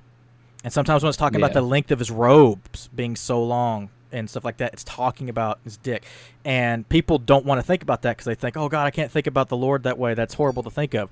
And it's like, it's like, I'm not saying you should, but you have to understand these people, especially in a very patriarchal society, very man this, and very warlike in a way. There was literal dick measuring contests between gods. This is a real thing. And so the Bible has a lot of mentions to it, but they kind of had to hide it because talking about someone's penis in public is not looked at as okay. People would look at you weird, especially if there's children and stuff around. But like, there's a lot of stuff that's like, this is a dick metaphor. These are dick metaphor. Washing feet isn't. That is actually washing your feet. Say, like, That's actually God. about you were gonna washing say, someone's like, feet. The whole thing that's like, wash your neighbor's feet, wash thy neighbor's penis. No, it's about washing. It's about washing. That's actually about washing someone's feet and actually being subservient to them, and that's New Testament. That's different language. They were writing either in Aramaic, and that was later translated into then Latin and Greek. But in Hebrew, in the Old Hebrew, when we go back to the Old Testament, they are making metaphors. Not every mention to a foot is a penis, but there's a lot of stuff. I mean, El Shaddai, which is what they called God a lot, because he was El before he became Yahweh and so on and so forth, said El Shaddai, which they translate to God Almighty. But the literal translation of that is God with breasts. That is a literal translation, and they sometimes take that to mean like God of the mountains, or mountainous, or mamatmas, which is mammaries, which are boobs. But it kind of, a literal translation of it is God with breasts, because their view of God either being father or mother changed over time. He also had a wife at one point in time before they got rid of her. Her name was Ashra. And the Bible lore goes crazy. It is crazy. Bible lore. A lot of crazy shit in there. But and it's a lot of it is just weird made up societal bullshit that it contradicts itself sometimes in the same sentence. It is weird, which is why when you get to Christianity, Jesus really is this what's the word I'm looking for? I guess transformative trailblazer, because he comes in, and even if you read it now and put it in modern sense, it's like, this seems kind of strict and limiting. But he was still keeping to Jewish tenets, but was telling everybody most of the bullshit they believed was wrong. And it's like, why are you being a dick to women? Stop that. That's evil. And that was revolutionary at the time. Like, it was like, it's pretty crazy. Like, him being like, hey, don't stone people. And I'm like, how dare you say that? And it's like, stop stoning people. Stop it. Like, he was so the stuff he's saying isn't that crazy now, but in the context of what was being preached for so long is like, you could get killed for saying some of this stuff, and he did get killed. Like, they didn't like it, and neither did the Romans, which are who killed him. The Romans are who killed him. Fucking Rome. But when in Rome. But like, it's a lot of weird metaphors and stuff like that. So you can't just read something literally, especially when you read it and be like, this doesn't make any sense literally. Oh, because it's a metaphor, it's this or that, and it means like 500 different things, which you would say a different way depending on the context of the situation. You could use the same scripture in so many different contexts or so many different situations, and you would just change the inflection of your voice because it was an oral scripture. Real cool fact, everyone talks about Leviticus and how God hates gays, right? Technically untrue. Only if they're men. Women, lesbians, you're A-okay. That is a fact. Congratulations. That is a fact. The Pharisees and the rabbis and stuff called it the rubbings of women, and they were deemed okay by God. Good news for us, right, honey? Which is my Yeah, favorite. apparently we're rocking with Jesus. My favorite. No, Yo. Jesus didn't say that. That's different. That, with Jesus. but this is that's my favorite saying that I've ever seen in a religious context is the rubbings of women. That's what they called it, and I'm like, that's so funny. Were Like, there any other? I've heard the one verse where it's like, "Thou shalt not lay with man as he lays with women," or whatever. That was like, I've heard it's been mistranslated. I don't know, but are there any other verses that are like, "Hey, no gays"? Just like horribly no gays. There's that. Leviticus repeats it like 3 different times. There's some stuff in the New Testament we believe that's out of context, or so that gets weird.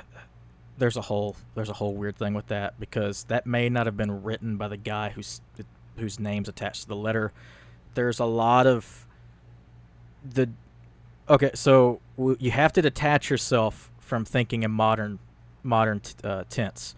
So when someone writes a book or an article or anything now, their name's attached to it because they want credit. But you should get credit for your work. That didn't exist thousands of years ago. The popular form of writing back then was anonymously. Everything written was anonymous. So all of the Old Testament, we don't know who wrote it. The entire thing, we have no idea who wrote it. We know of the groups who wrote it, but as the individual person, no idea. For the New Testament, pretty much the same thing. Where it gets even more complicated is they did start to sign their letters. They used to not sign letters either. That was a new thing because you knew who it was from. It was usually on like the envelope, or not envelope. You usually knew it was from the seal or whatever, so they didn't have to say, "Hey, this is from Paul." You already knew who it was from. Even up until recent history, you used to not address a letter. Like, there was a thing where you would just, what you would write on it, you would just write who it was to, like their name, and then you would send it off, and it would get to that person, if they were famous enough. And you didn't put their address on it. That was actually seen as faux pas, because if they were famous enough, they're just Twitter fake posting at each other. If you're famous enough, no one should have to put your address on it. They should just know who it goes to. Your big post. So there was r/anonymous. So that was a thing even in America for a long time until we really ironed out the whole, you need a fucking address. But like, if you address something to like Ben Franklin, you just wrote Ben Franklin and stuck it in the mailbox, and it would get to him. You didn't have to put his address. They would get it to him. The Postal Service would get it to him because everybody knew where he lived. Everybody knew he was from. It would show up. We got rid of that later and started making everybody put addresses on shit. And that's recent history, the last few hundred years. This is thousands of years ago. They used to not sign shit. So when they started doing it, and it became popular because of the Greeks made it popular, putting their names on stuff. So Paul wrote some letters, and he's kind of the founder of Christianity. He's like the main guy after, even though he wasn't a disciple. He became a Christian long after Jesus was dead, but he started leading a bunch of churches. And he wrote some letters, and we have the letters, and they're authentic. We have the authentic ones. And you would think, oh, well, you would only put the authentic ones in the Bible, right? That's not what happened. So amongst actual stuff written by one of the early church leaders are these letters that we know for a fact aren't written by him at all, and knew at the time. This isn't something we just recently discovered. They knew at the time this wasn't written by Paul. Much of it was written after he was dead. And they just said it was Paul because they wanted this letter to have authority.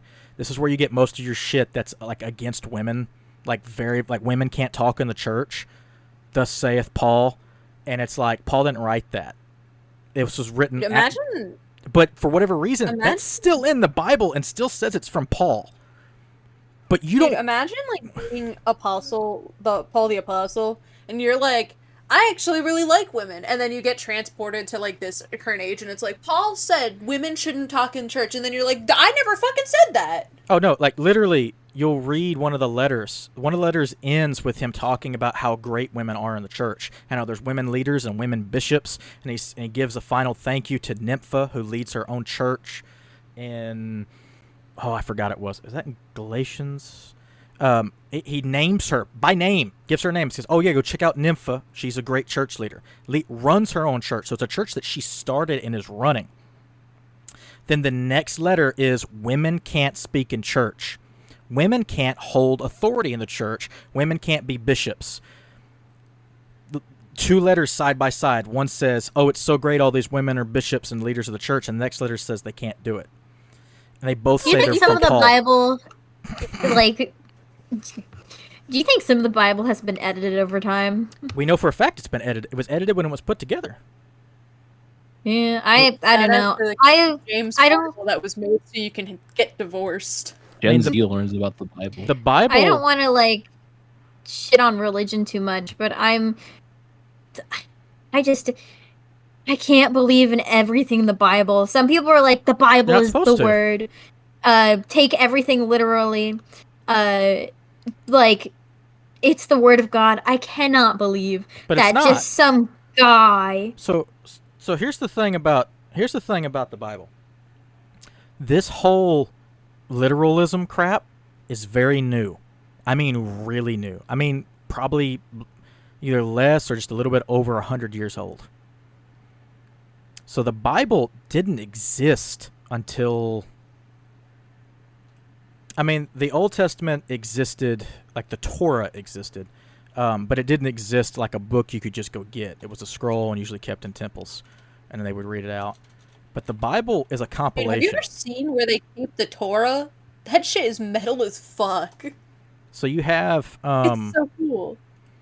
And the Bible's also not one book. We think of this... We think of this in such a weird way. So if you made a mixtape...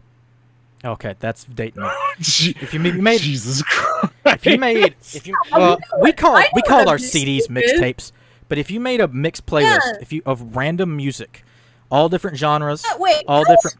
I know what a mixtape is. It's the calling the Bible. It's such a wild thing for me to think about. Sorry, I know Catholic. Well, hold on. Let me before I finish this thought here.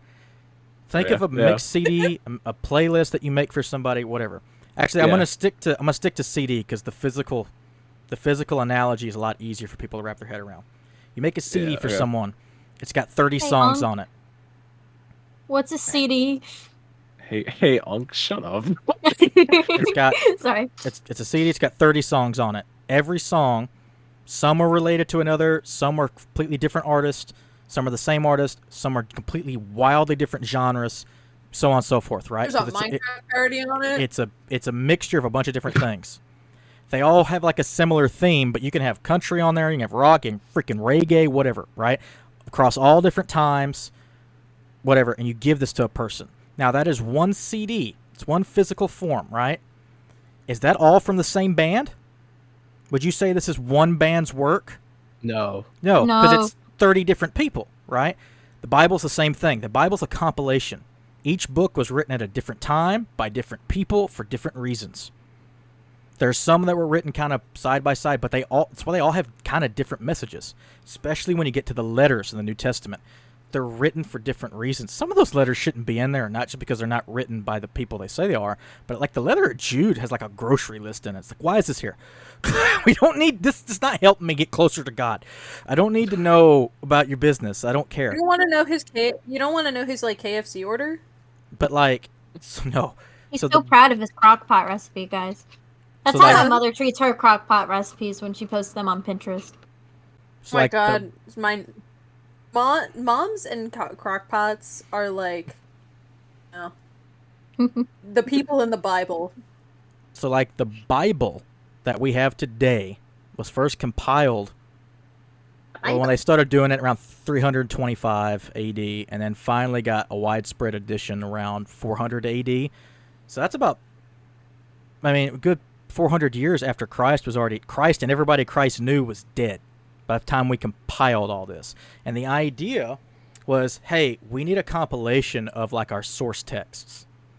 The Bible was never meant to be the only text. It was just meant to be a compilation of all the stuff that we deemed scripture, so that you could have this one reference you could go to and grab. It wasn't meant to be the only reference. It wasn't meant to be the only textbook. It wasn't meant to be the only teachings and preachings or even scripture. It was just supposed to be this kind of catch-all. Oh, you get like the Torah and Pentateuch and all that, and then you get your New Testament and all that, and that's like supposed to be sort of like your foundation, and then you build on top of that. And when it was compiled, it was never meant to be literal, outside of things that are literal, because the Bible even says. Also, Bible comes from its root. It basically means compilation or library. Think of bibliography or biblioteca, which means library. Bible is that root word. That's why it's called the Bible. So it's supposed to just be like your main source that hits all the greatest hits. And then you build on top of that. And most of it is not literal, nor has it ever been seen as literal until about the last century or so. Like the book of Genesis, God creating the earth in 6 days and all that, that was seen as a metaphor. That was not believed to have been real. And also, there's 2 different creation accounts in the book of Genesis, and neither are meant to be literal. That did not show up until America was already a country. Like, that's how recent this shit is. Like, but it used to be like, what's all this craziness that's in the Bible? It's just legends. They're legends and parables we're used to kind of base our life on. Now, is other shit in there that they tried to mean literal, like these weird laws and stuff, and we're still trying to figure out why they did that, or where they come from. But like, the whole story of Exodus, you know, how like the Jews they got out of Egypt, you know, let my people go, all that stuff. That didn't happen. That just didn't happen. There's no historical basis for that. Ooh. And Interesting. And people have a real hard time thinking about that. But that's even something that was preached in Judaism for a long time. They just saw it as a grand legend. Moses likely didn't exist. And there's multiple reasons. One, the dates and stuff, they don't match up. Like, they don't give dates, but people think it has to be like a certain, like around this or whatever. It doesn't match up. The other thing is there's parts of the Bible that are supposed to be like super old, you know, like beginning of time old, and they talk about iron. We didn't have iron until the Iron Age. So whoever wrote that knew about iron. So you couldn't, it's like, there's like little shit that pops up and you're like, well, that can't be us. But, I'm no Minecraft expert, but I think iron comes later in the gameplay. Much later. But yeah, also I think that's like your 4th or 5th achievement. But like, we don't have to keep talking about Bible stuff. Also, we can wrap up at any time. You don't have to just message it. Like, you could, it's just a general conversation. I didn't want to interrupt the flow of the pod. I wanted it to be like a smooth transition. I love Gen Z learning about the Bible. That was very interesting. The Bible. I didn't actually think that I was going to get into religious stuff this time around, but it always tends to happen. Well, you are the Reverend. Well, also, like, I grew up like Catholic, and like preference, like, what? The Reverend. A Reverend. Yeah. Isn't that what he is? Yes, that is what I meant. That is technically yes. I'm a Reverend. Sorry, that's the title. You're For like a second, Guy I thought I Fieri. gave you a title. No, that's not what that means. No, because Guy Fieri married all those gay people back in 2018. Mm-hmm. Is that what that? No. Is a reverend just a person who can marry people? No. So, no, that would be so. What I am, what I, so I, anybody can do it, right? Because there's no real regulation on it, and for good reason, because regulating religion would be real bad. So what I did, and this was kind of to just put it in gear, you don't need a license or anything to actually become a preacher or even a pastor if you just wanted to start your own church. But I decided that I would become a minister with the ULC, University or Universal Life Church. And yes, anybody can do it. You sign up, you just pay for it, and then you can marry people as long as you follow the state and federal laws. And then with them, I then made my title Reverend. And I did this and then studied for a year. And then after that, I decided I was going to start doing more, because I do have my actual religious podcast that I do since I don't have an actual church. And eventually I want to start doing more ministry stuff and get it out there. And I didn't necessarily have to become ordained, but I did it as a way, one, to make it official, and two, to kind of put my butt in gear so I would stop peddling around. But legally, yes, I'm a reverend. I'm not a pastor. In order to be a pastor, you have to because a pastor is not just a title. It's like, that's a job. Like, even if you didn't preach and you're a pastor, like, you take care of the church. You run the building. That's like your job. Like, you take care of the building and do the finances and all that good stuff. There's night security at churches. You could. Is someone playing Five Nights at Freddy's at a church? You could. Also, if anybody needs... imagine being in a church and someone breaks in the middle. It's got... And for everything in a church that nobody's in is 10 times scarier. Also, if anybody needs to leave, you can.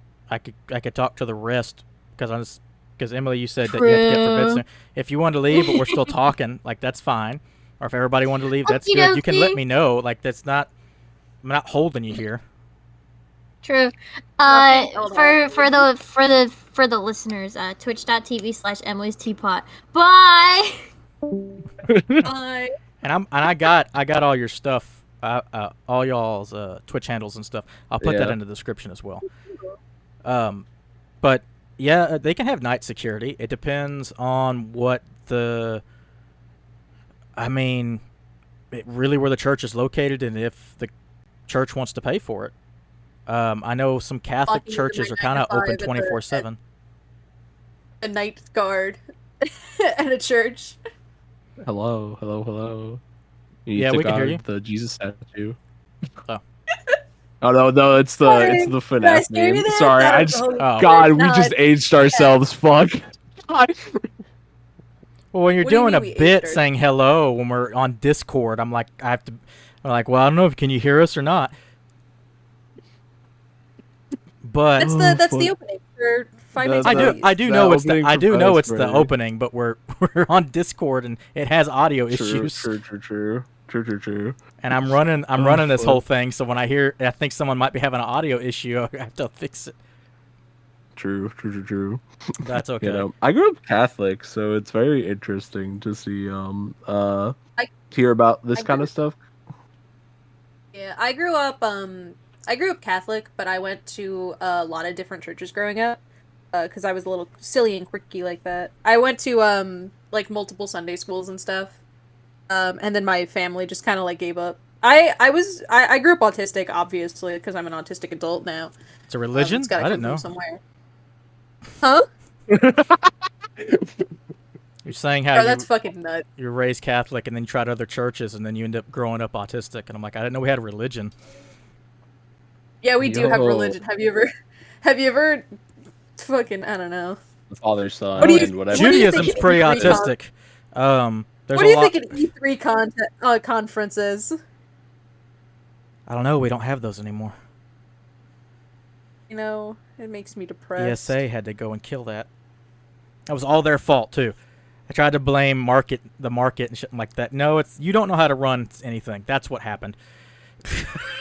That just fell apart because you don't when you leaked out everybody's information and shit. Yeah, that was your fault. That's why it fell apart. That was awful. Autism is a religion. Back in the day when Skylanders was still around. What? I can't. One day. There's a lot of mental illness. Obviously, this is autism or OCD or whatever. That's why religious psychosis is a thing. When you read these things, I'm like, oh yeah, someone was going off of it a little bit, when they were writing this. Oh, To bathe like 7 times a day, God. and you have to touch things so many times, and to do this, that. I'm like, yeah. you might you might have something there, buddy.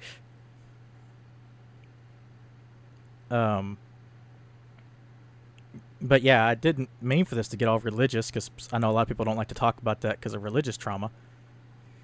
That's why we talk about tornadoes and how terrifying they are instead. Weather trauma, that's still okay. I do like talking about religion because it's really interesting to like actually dissect religion with people who are willing to talk instead of being like, Yeah, like you're 12 and you're wrong. Fun fact: when I was little, how I got kicked out of my one church is this was pre-Obama, but like I figured out I was gay from like online BuzzFeed quizzes, as most like Gen Zers do. What are we, Gen Z or Gen X? We're technically Gen Z. I don't know. I don't care. So I went to church the next day. I went to church like a year later, and the guy was like, "Oh, marriage is between a man and a woman." And I fucking raised my hand, 12 years old, and I go, I don't think that's correct. And then I argued with my actually. Pre-Obama. I argued with my pastor. That had been almost 20 years ago. I argued with my pastor, and I was like, and then he was like, "Go outside," because the church would have like they had like water balloons. They had like Water Friday or whatever. He's like, "Go outside and play with water balloons," and I'm like, "I don't want to fucking play water balloons. If the water touches me while I'm drying my clothes, I'll kill myself." Because texture. Someone just DM'd me, and I do not know who. Oh, I know who this is. Okay. I was so confused. I was like, who the fuck is this? I had someone whisper to me at like the Twitch whispers, the DMs, and I was like, I thought they got rid of that after Dr. Disrespect was talking to all the minors, but I guess it's still here. But like, they were like, well played. Talking to minors in Twitch whispers, dude. Getting a job is so much easier. True. They said well played, and I was like, what do you mean? Because they did it while I was streaming, and then they were like, oh, I checked it again today, and they're like, oh, I was just commenting on your stream. I watched it, and I'm like, there's a chat, right? Like, what, is this your first time on Twitch? Like, I'm very confused by this interaction here. Like, people you whispering me, commenting on my gameplay. I'm like, there's a chat that you use. It's like the whole big thing about Twitch. I don't know. I haven't had a Twitch whisper in a long time. So that was very weird. I thought they were going to start selling me something, but they never did. They were just wanting to comment. And I'm like, okay, there's a chat. It's very strange.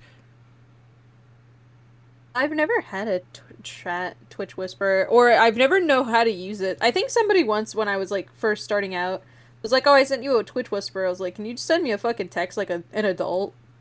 Can you just DM me like a person? I mean, DM me like a person. This feels like a drug deal.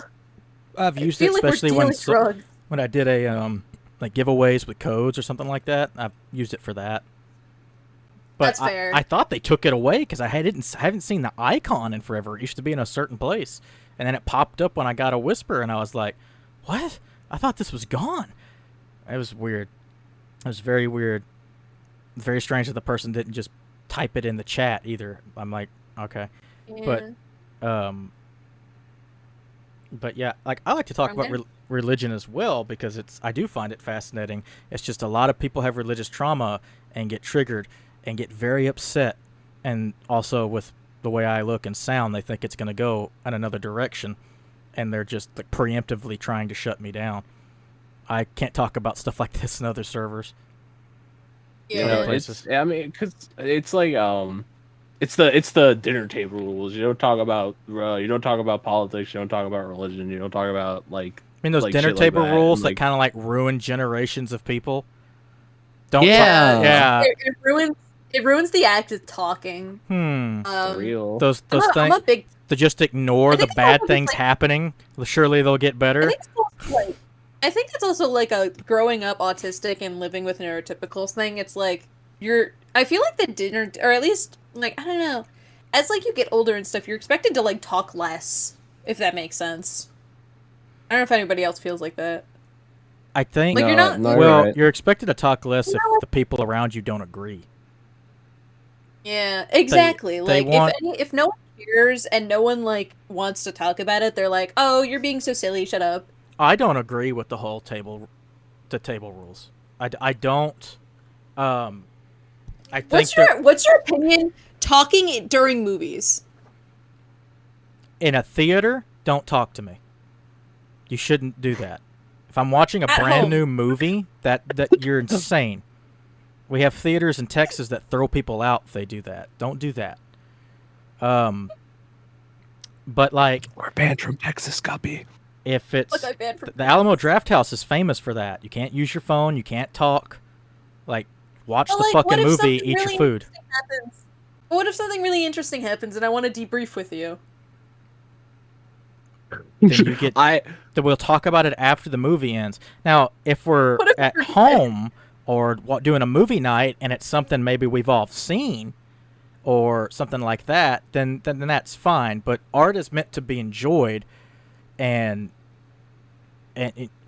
watched and stuff like that. So that's fine. When the setting or occasion calls for it, it's fine. It's like singing along. A sing along's fine if you go to a sing along. If you start singing in the middle of a regular showing of Wicked, I'm gonna be real pissed. Yeah. Shut up. That's like one thing that I never got, especially with like like at home, like in the theater. I understand it. I know that like I talk in the theater because I like to talk about things because it helps me process what I'm like seeing and like what I'm hearing. It helps me process like my like the senses a lot more for me. I know it drives Emily like up the wall, and I'm so like thankful that she like not like makes an exception for me, but she'll nod every once in a while and then she'll like tell me to be quiet, so I appreciate it. I never understood like the no talking when it's a movie you've seen together and you're watching it. My parents do it where they'll sit in silence and watch a movie, and I don't get it. Okay, if it's something you've already seen like a bunch of times, then who gives a shit? Like, the same thing with TV. Like, when you're watching reruns and you have something on in the background, you're just kind of listening to it or you're talking or whatever, and you're watching it for enjoyment, but you've already seen it. But if it's like, oh god, the new episode's coming out, can't wait to watch it, and you won't shut up, that's a problem. Like we're trying to watch this serious show, but if it's like, oh, we're gonna watch Friends again, then yeah, talk. You're enjoying it again in a different way, and we're commenting on it, and that's fun. It just depends on the occasion and what you're doing. But sitting in dead silence watching something you've seen 10 times is kind of interesting. It freaks me out. No, I'm an enabler. I love sitting next to Guppy when we watch movies I or like share the appreciate show it. because fucking no, because it's okay. It's also like me and Guppy I'm like a have live done a YouTube video together. commentator next. Yeah, and that's like, well, we did. I was going to talk about zombies. That's why we're like chronic. Us being chronic movie appers is why we made like that video and us talking about shit like that. Because it's like it's something we do together a lot. Like I fucking love. Like I am so upset I didn't get to sit next to you during Minecraft. Because I'm like, dude, the commentary would have been gorgeous. We can watch Minecraft again. We could talk about it. I I have a lot of things to talk about. Specifically, like why did have you seen the Minecraft movie yet? No, I don't really plan to. Have you seen the scene? Have you seen the scene where Jack Black and Jason Momoa 69? Yeah, I think so. That's not a joke. That actually happens. I've seen some clips and stuff of it. Yeah. Like, I feel like the Minecraft movie is a movie. Even if you see it at the first, you need to like discuss it with people because like, what the fuck was I watching? Everything about that movie like vexes me, and I just don't want to. I don't. It vexes me in like a way that makes me happy. Like it confuses and frightens me in a way that like visually stimulates me. Like, yeah. As like it's like watching baby sensory videos. I get it. So I have an art background. I was in theater for years. I went to college for it, and seeing something waste so much talent and so much money just infuriates me on just such a, because I don't think that's like, when people were mad at it initially, I was one of the people that wasn't, because I'm like, a Minecraft movie can work. Just because they're making a Minecraft movie doesn't mean that it's inherently bad.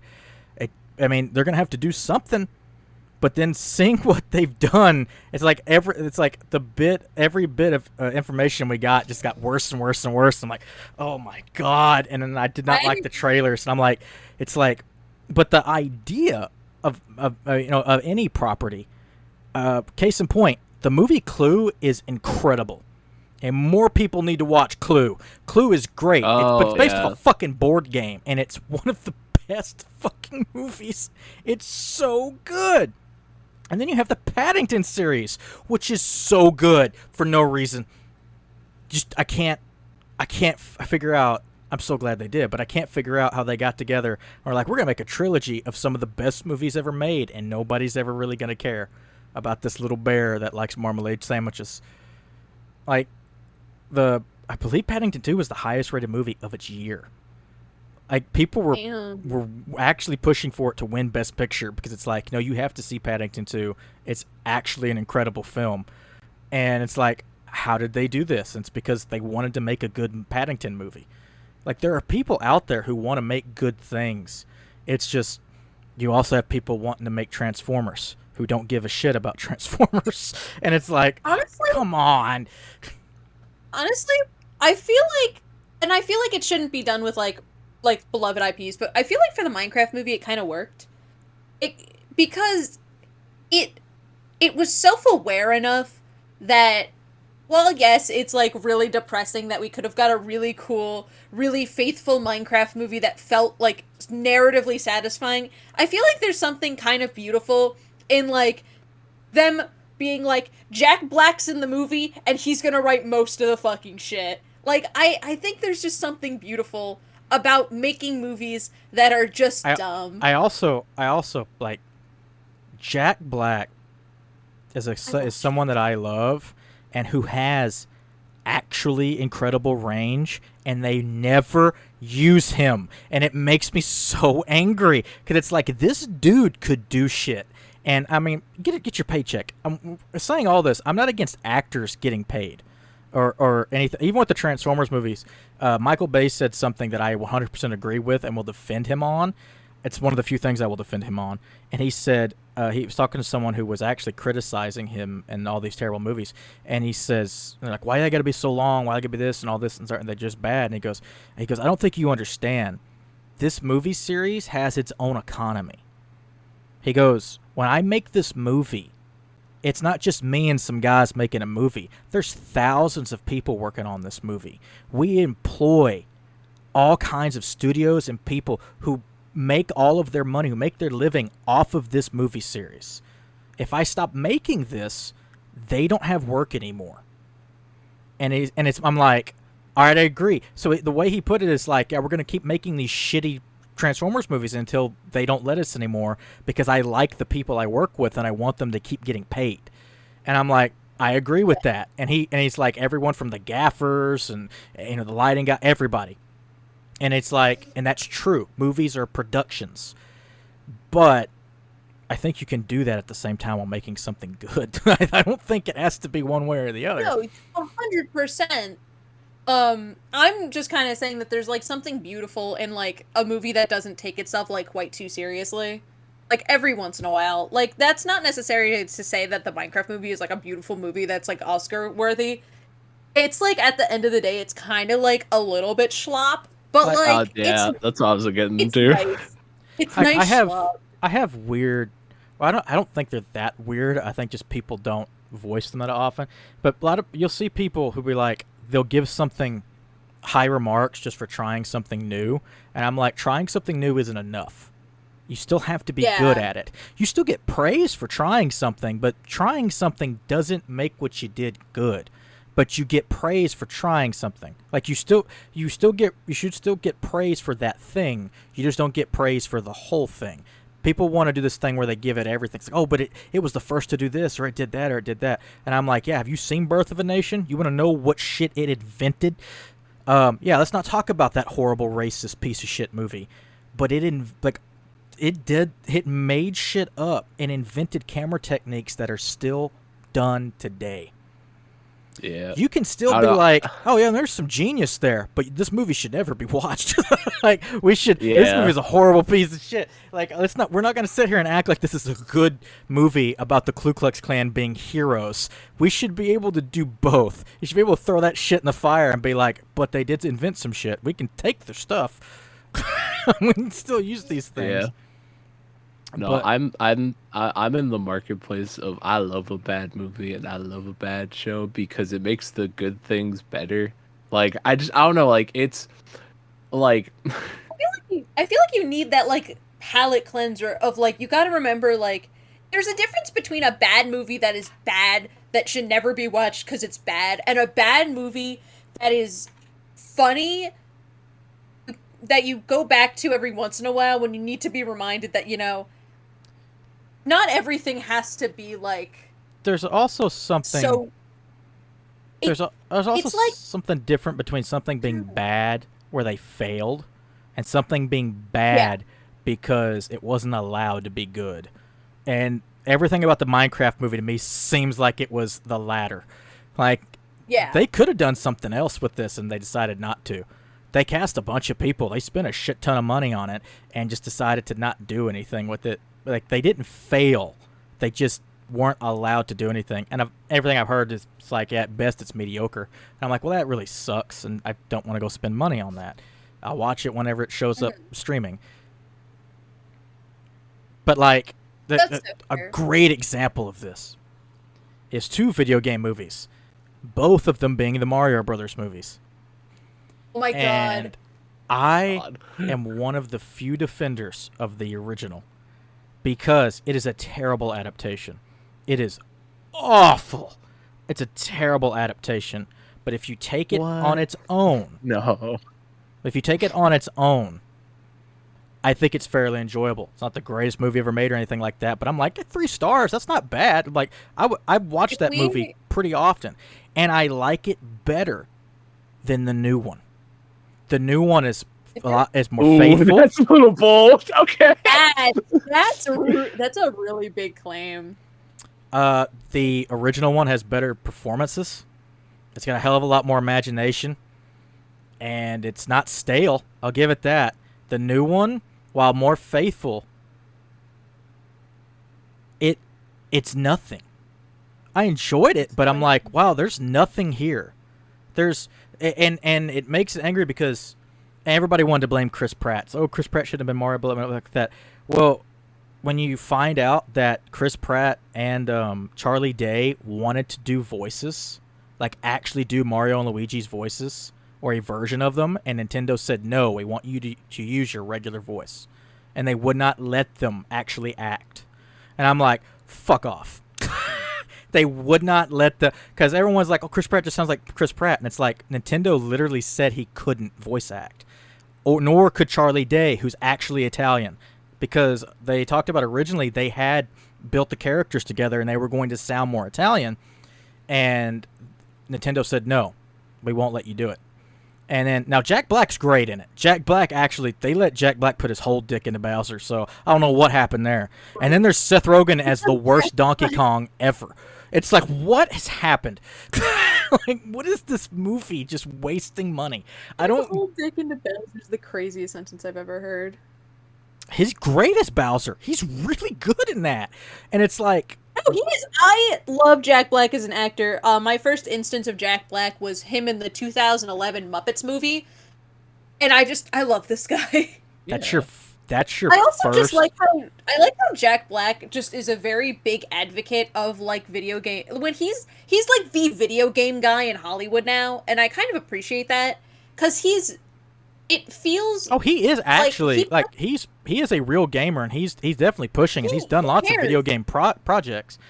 It's just that he cares a lot about what he does, and it makes it seem like a little bit like makes it like when he's on a video game project. I feel like I feel in my heart, I'm like, all right, it's not going to be the best, but Jack Black's not going to let him do bullshit. Which makes the projects that he's done hurt me more because it's like you do have people who care here. And you can see it. They want to do something. Whoever made his Bowser, whoever made his Bowser suit for his like interviews for the Mario movie, I'd love to kiss them on the mouth. Oh my god, But it's like, the best thing I've ever seen. But when you have like actors, it's like because people gave Chris Pratt all that shit, and it's like, and it's like, but they wouldn't let him act.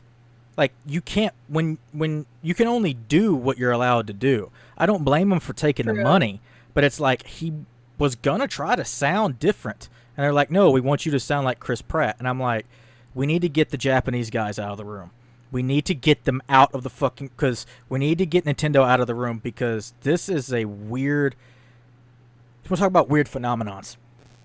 So, when it comes to Japan and them having a different language and casting for either video games or movies and casting people outside of their language, they're really bad at it. And there's a strange phenomenon.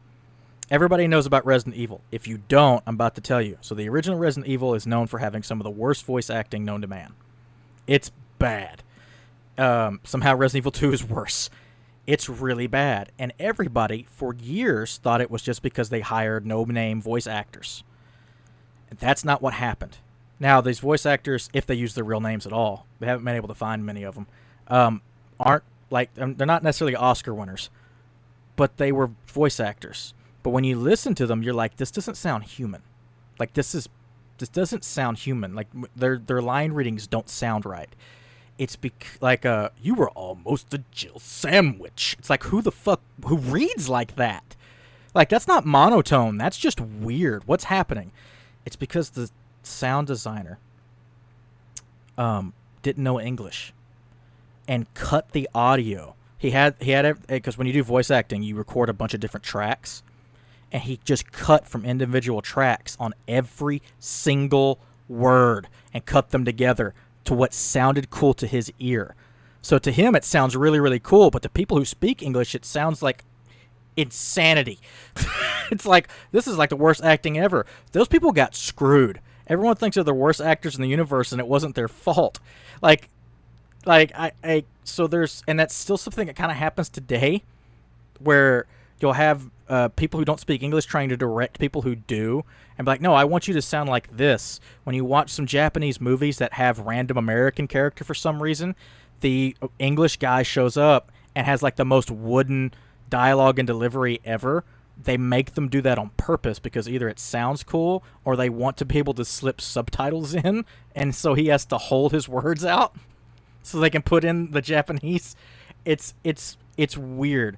So Nintendo probably had some of that going on, but also wanted, the least offensive thing they could get, and they hired a guy to sound like himself. And I'm just that bugs me. It's like, maybe we should have hired, I don't know, actual movie makers to make a movie and let them make a movie. Granted, last time they did that, the 90s one came out, and that was a disaster. And we got I think the only reason I think about the original Mario movies a lot, and I'm going to preface by saying this, I lived in New York for like the first couple of years of my life. Did you see them film? No, unfortunately, just a little too young. Movie came out in 1993. What? Time is an illusion to me. Just a hair too young. But like, I think the only reason I remember that movie still is because I think about when Bowser turns the Twin Towers into Bowser's fucking lair or whatever the fuck he did. Yeah. I think that just as a New Yorker, that sticks out to me. That's the only thing I think about that movie. And I think that's the only reason why I know about that movie. Because you want me to point out something? So yeah, if you watch a lot of media from specifically like the mid 90s right up into 2000, it was like this before this, but there were a bunch of TV shows that took place in New York as well, and a bunch of movies that took place in New York all around the same time and got popular all around the same time. There's always been movies and TV that took place in New York, but specifically around this point in time, there were just a bunch of really popular ones that were in New York. And New York was really, really proud of the World Trade Center, or Trade Centers. Yep. And as they should have been. Tallest buildings in the world and all that good stuff. and every establishing shot has the motherfuckers in it. Even if they're nowhere near where they are, you're gonna look at them. You watch Friends, which starts in the 90s. Yeah. Every time they switch scenes, Twin Towers. I mean, in like high definition. And then all of a sudden, one day, they just stop showing up. They stop having establishing shots. It's like, what happened? And they never mention it. And it's really, they avoid 9/11 in that show. They just don't talk about it at all. They don't talk about anything. They just act like, oh man, things are real weird today, and then just kind of keep going. There's a lot of, like, Mad About You was around the same time. There's a lot of different 90s movies, and they were it's like, we got to get the towers in the shot. So about 2 decades before that, there was the King Kong remake in the 70s. Your 70s or early 80s. And the original poster has him. I mean, the movie ends with him on the Twin Towers and beating the shit out of him. And then the poster has him, like, destroying the Twin Towers and holding the girl in his hand and stuff and fighting, like, fighter jets and shit. There's a Godzilla movie where he's on top of the Twin Towers. Like, they were in everything. And once you notice that, you can't unsee it. Spider-Man was supposed to end with him in the Twin Towers. An interesting thing actually was the original, or not the original, Cyberpunk 2016. It was like one of the teens had to be delayed due to 9/11, and the entire lore of Cyberpunk was changed because of 9/11, and I think that's pretty crazy. Well, I would imagine. Because originally, apparently there was originally 2 towers. There were 2 towers, and they were based on the World Trade Center. And when 9/11 happened, Mike Pondsmith was like, "Oh fuck, we gotta fix it. Uh-oh." Pull back. So now there's only 1. Well, yeah, the original would have been Cyberpunk 2020, and then they made more additions. Was it? Yep. Cyberpunk 2020, because it came out in the early 90s, pen and paper. Okay. Sorry. Yeah, I think I was just messing it up with red in my mind. Crazy. Yep. Spider-Man also, like, Spider-Man got, oddly enough, so the movie, the end of the first Spider-Man movie, he's swinging, and then he lands on, like, this giant flagpole with this huge American flag, and then, to credits, and then Hero starts playing and all that. It's great, and at the time got a hell of a reception. People jumping up and clapping, yeah, Spider-Man. The original ending of that movie, he swings to the Twin Towers, and they cut it because 9/11 happened while they were filming the movie, and they were like, well, we gotta cut that scene out, so they changed the ending. Spider-Man 2, the Neversoft game, ends with you fighting Electro on the Twin Towers, and they put that game out. And on September 10th, 9/11 happens, they recall that game and have to redo it. And then they didn't just change the ending. There's also supposed to be there was a whole level in like an airport and blowing up planes and shit. They cut all that shit out. And then Metal Gear Solid 2 ends in a destroyed New York. And I can't do that shit anymore. Do that shit. Let me see here. It's like wild because it's like, I think like that's my only real attachment to the first Mario movie, which I know is a weird thing to say, but that's the only thing I really attach myself to about the first one. Yeah, Metal Gear Solid 2 got delayed, and so did GTA 3. Mm-hmm. But like that's one of the game, like, Kojima has been on record saying that he scares himself writing. Because he keeps predicting the future. That scares me writing. Oh my god, did you see the Game Awards where the Muppets started making fun of Kojima and he like stared at them like they were real?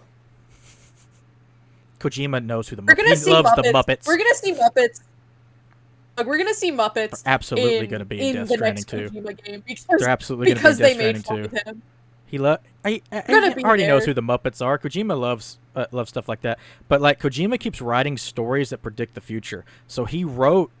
Because, like, the ending of Metal Gear Solid 2, there's supposed to be a terrorist attack in America. And because Metal Gear Solid 2 is also like a simulation or some bullshit, blah, blah. It's all very complicated. But it's talking about basically how did America fall into, like, fascism, authoritarianism, and all that. and it's because of this. And he goes, look around you when New York fell and the towers and all that. And then 9/11 happened, and they were like, fuck, and they had to rewrite the ending. You're like, Kojima, you can't do it anymore. So then the next game was a prequel, and he's like, well, I can't predict the future if I make a game about the past. And he was wrong. And then the Metal Gear Solid 4, and then 5, and then he makes Death Stranding, and people kind of gave him shit for Death Stranding when it got announced and everything, when we finally understood what the game was. And then he also thought it was silly. He thought he's like, these people caring about like the delivery guys and the whole world, and no one leaving their homes, and because of being scared to go outside because they might die or get some disease, and then like delivering guys being seen like heroes. That's silly. I'm gonna make the story, but I think it's silly. And then COVID happened, and it's like, like right after it released, and he went on record saying, yeah, I had to stop writing. I had to stop writing for a while because I kept predicting the future. He said I had to hold off on writing Death Stranding 2 because my original idea was too scary, and I didn't want to make it because I was afraid it was going to come true. I'm like, oh my god. I was an Amazon delivery driver for a little while during that. While COVID, right before it hit. So like it was hitting in China, and we didn't know if it was in America yet. And I would then come home and play Death Stranding, and I'm like, this is weird. Like, why am I? I'm being a delivery guy on my off time. This is weird. And people did come up to us and thank us for our service. And I'm like, I'm not a fucking Marine. Like, what are you doing? Like, this is weird. I don't. Far Cry 6 came out. What was it? After, like, a few months after lockdown was lifted, I think. Like we were just getting back into like the normalcy of things. And I remember the big leak that came out was that spoilers. Do you care about spoilers for the game? No.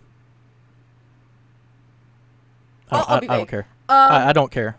Okay. I said no. So, I didn't hear you. Sorry. The main antagonist is like terminally ill. He is sick. We didn't know it was a terminal illness until like the game came out, but it came out that like leakers found like that was the major story beat, and everyone thought it was fucking COVID.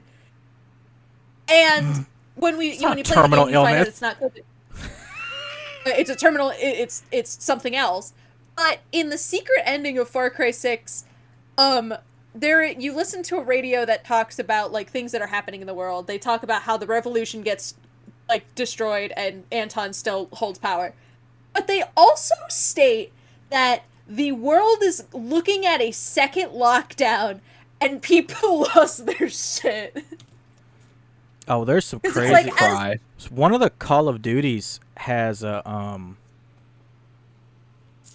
well, it came back up in the news. Black Ops 2 talking about a war with China that started out as a trade war, and talks about tariffs and shit. And it's like, what the fuck? And everyone like, oh wow, that's crazy. Actually, we're past where Black Ops 2 would have been, because Black Ops 2 took place in the future at the time. I think we're past. I think it was 2024 when it took place, and it's like it's predicting the future. But one of them might have been Ghost predicted or it said there was something that happened. Basically, a dictator or authoritarian got in power in Brazil, and then tried to consolidate the nearby countries, end up uniting under a unified South America, and then they end up going to war with everybody. That's how the game starts. And I was like, at the time I was like, that's kind of scary, but pretty silly. I don't think that would happen. And then like the other day I was looking at the news, like their current dictator, that piece of shit is like, I want to unify South America. And I'm like, no, don't do it. Like, not right now. We're not equipped. I know, Ghost. I've seen his dick on Twitter. We can't do this. We can't do this right now. Yeah, no, not my escapist media predicting the future. God Please, damn. God, we can't. Don't start a world war. We're not prepared. We're not prepared. We got so lucky the last 2 times. I love whenever like shit happens and then the cyberpunk community goes, God damn, we're living in a cyberpunk future with none of the cool shit. Pretty much. That's how it feels. Pretty much. Even Cyberpunk, like, which is not supposed to be something we want, but it does have, like, there's such advancements in medical care that, like, even, yeah, you still have to have the money to get them, but they're so advanced that you could basically, even if you're poor, if you save up enough money, you could basically get rid of anything. Like, like, and if it's just like, cancer, now it's so bad, not just because of the one payment. It's like you got to pay millions of dollars every single fucking time. So it's almost better to die than survive it. It's so awful. But in Cyberpunk, it's like, oh, this is expensive. But if I have a pretty good GoFundMe, I'll never have cancer again. Or, you know, it's like, well, damn, that's not so bad. It's so fucked up when you look at Cyberpunk and you're like, you know what? It's not really that bad. It's like, oh no, I lost my eyesight. I'll just get new eyes. Like, that's the like there are people living on the street with Chrome, and it's like, okay, something has happened in this economy where certain things that should be out of people's reach is within their reach, but other things still aren't. Meanwhile, basic consumers are getting priced out of the goddamn Nintendo Switch too.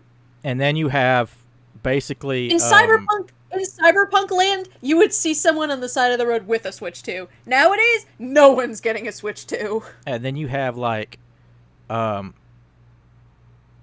technically Cyberpunk takes place in a different country.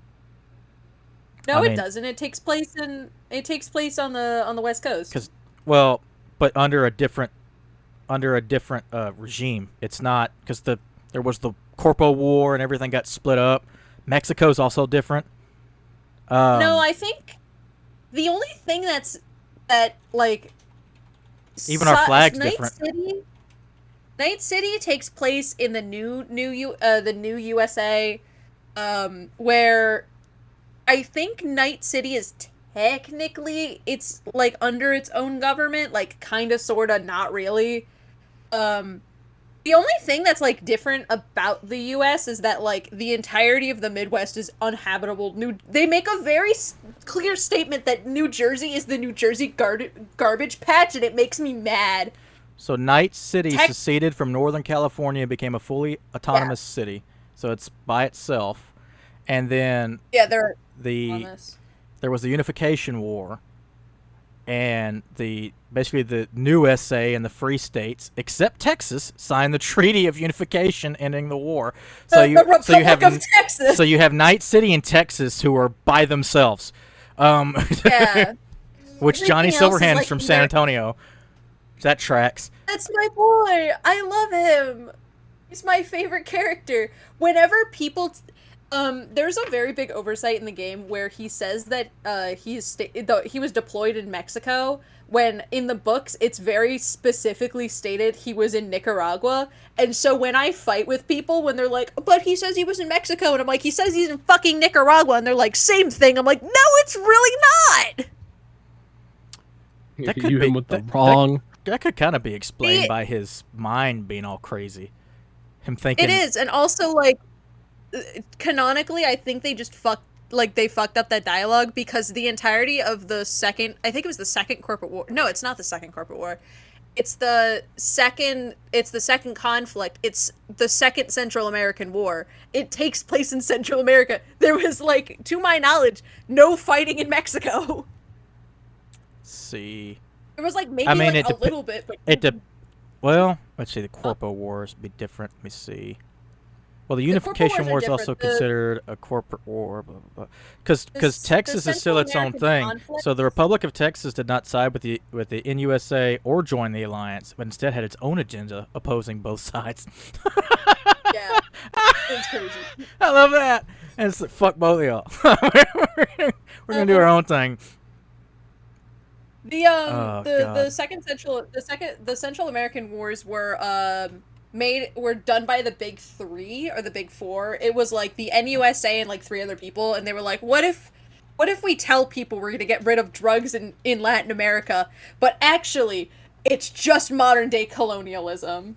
You know what I like is though, at one hand, I like how, even though we don't we don't need the ego boost, but at the same time, hell yeah, it's the the newer the I call them new SA because that's how they want you to say it because they're cool.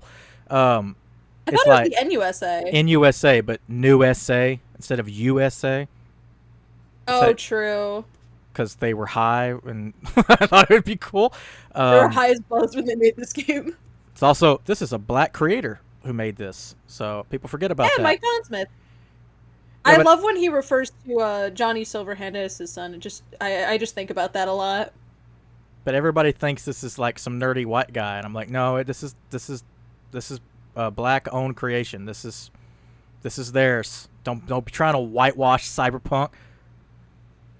But like, no, that's like an actual conversation I think that can happen because a lot of Cyberpunk is like based on like a lot of it is very culturally diverse, and people who like whitewash Cyberpunk oh my god, culturally diverse. It's what he lived through. It's like, what if I just put my lived experience but in the future? Yeah, no. Like that what I meant is like Cyberpunk is like as a genre is so multicultural, like beyond just the game, like the genre is so multicultural, just like what really pisses me off is when people mischaracterize Johnny and they think he's cool, and then we have the conversation of like Johnny. Sorry, now I'm talking about Johnny Silverhand because I fucking love his character. Whenever I fight on the internet, I don't fight on the internet with people often, but when I fight on the internet with people who are like, Johnny Silverhand is the pinnacle. Johnny Silverhand is the pinnacle of man, and he's like the boy boss of all time. No. He's like Johnny Silverhand accidentally became like incel king, and I'm so sorry for him. It makes me so sad. Let me see here. So it's like, I know we don't need the ego boost, but like the new SA beat everybody except for Texas. Because it said they occupied every free state except for Texas and Northern California. What the fuck was going Hell on yeah. in NorCal? Like, Jesus Christ. And then Night City also seceded, but it's like they couldn't beat back Texas. Texas would be hard to take. It would be very hard to take. You would have to do what we did in our revolution in order to have any chance of winning. You would, which is get incredibly fucking lucky. Well, we had spies inside in Santa Ana's camp, and that helped a lot. But getting incredibly fucking lucky, and using a man's what do you call it? Vices against him. Santa Ana liked women a lot. He liked random women, and he liked tiring himself out instead of paying attention to war strategy. And he just happened, or one of the women he happened to be one of our spies. And when she found out after the runaway scrape and a bunch of other stuff, when we were technically on the run, or he thought we were on the run, what we were doing is we were burning everything in our path so that the Mexican army couldn't rest. So they had nowhere to stay, nothing to eat. We burned everything in our path. And he thought the war was won, and our spies told us that, and they told us where he was going to be, and we said, okay, make sure he's tired. So she organized basically an orgy, and when we showed up, he was drunk and tired from sex. And he was unable to lead or fight back, and everybody in the camp was drunk because they thought they had won the war, and we showed up over the hill, and in 18 minutes, the war was over. We took out the entire Mexican army. That's impressive. And we did it again. Fuck the corpos. I'd love to know what Texas is up to in this. Like, what the fuck's going on over there? I know Night City is cool, but same thing with Fallout. I want to know about other places. I want to know what's going on. I've wanted to Fallout Texas for so long because I'm so glad that Fallout went to Atlantic City as a Jersey girl. I love whenever Jersey mentioned. Atlantic City's real cool. Perfect. But like we've only really seen East Coast and West Coast, and very limited East Coast and West Coast. And to me, the best, though it didn't start out this way, Fallout 76 started out as a terrible game, and now it might be my favorite Fallout. Besides New Vegas, because New Vegas is just so good. But Fallout 76 is beautiful. I got soft locked. It's so that'll happen. Ooh. That'll happen. But it's so. I got soft locked and I went, oh, the game sucks. But it's so beautiful because it's in Appalachia. You're in West Virginia, and Mothman's there, and he's pissed, and it's man. When Mothman showed up, I lost my fucking mind. I was like, he's not actually gonna be here, and he shows up and murders you, and it's wait, in Fallout? Fallout 76, cryptids are real. Fallout's always had cryptids and Lovecraftian horror. Holy That's a fuck. big thing about the You first two didn't games. you didn't fucking tell me Mothman was there. I'm set. Mothman. Let's see. Well, it's Mothmen, and there's also a cult of Mothman. Mothman Of course followers. there are. Look at him. He's Followers. cool as fuck. He looks different than you would think. So let's see. You got the Mothman. You got the Is he still Flatwood sexy? Monster. You got Wendigo, Sheep Squatch, Jersey Devil. Oh yeah, Jersey Devil's there. Is he still sexy? No, he's more monster-like. He's more moth than man. They took away his sex appeal? Also, it's not. Also, even though he's Mothman, all the ones I've faced are women. Or are Does mothers. he get to keep his ass at They have least? eggs. Then there's the Blue Devil. Yeah, Jersey Devil's there. Jersey Devil sucks. I can't believe they took away his swag. That's so fucked. But like, there's other stuff in Fallout. But yeah, the Fallout 76 is great. It's in Appalachia. It did not start out great. It's good now, like 6 years later. But when it started, holy fuck, it was bad. Wait a minute. I thought he was from Johnny Silverhand's from College Station.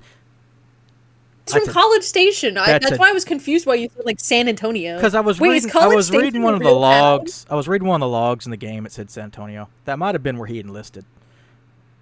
Maybe it probably is because he ran away at the age of Lackland Air 14. Force Base is in San Antonio. College State. He's an Aggie. Wait. I don't like him anymore. Can you send me this? This is not lore that I have known. What? I'm looking at the Cyberpunk wiki. Oh, it's the wiki. Oh, I don't know. Yeah, it says College Station, Texas, born 1988. Oh no, I knew that. I didn't know like the base in which he enlisted. I didn't know that. Oh no, I didn't say that. I said that it might have been. I said it might have been because Lackland Air Force Base is in San Antonio. Yeah, I've been enjoying Cyberpunk. That's as one of I've been playing it with. That's one of the big Air Force bases in the nation. You also got. I think he was just ground force though. He was army. Because he was fucking like 12. Let's go to biography. What we got here? He was sent to Nicaragua to participate in the Central American War. Second Central American War. Don't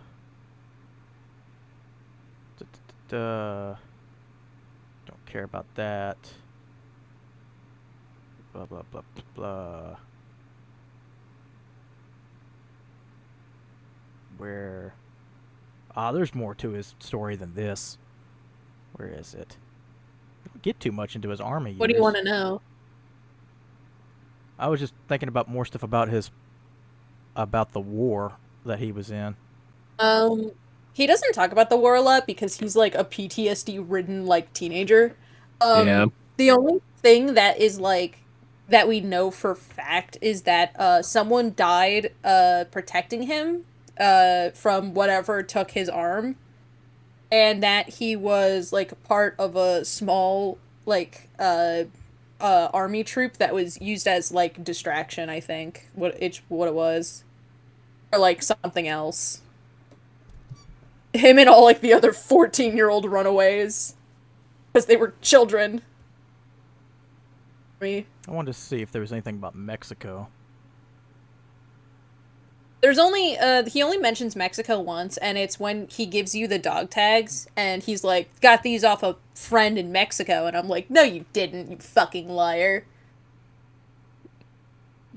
You Me fucking pointing to Johnny liar. Silverhand. I know more about you than you do. After the assault on the tower, Johnny and Santiago left Night City and went into hiding with the Aldecados nomad family. 2015, the two finally returned to the USA from Mexico City. So they hid out in Mexico after they bombed the tower. Right. Oh, that was when they bombed the tower the first time. He bombs the tower twice. Sure does. I think they would have figured something out there.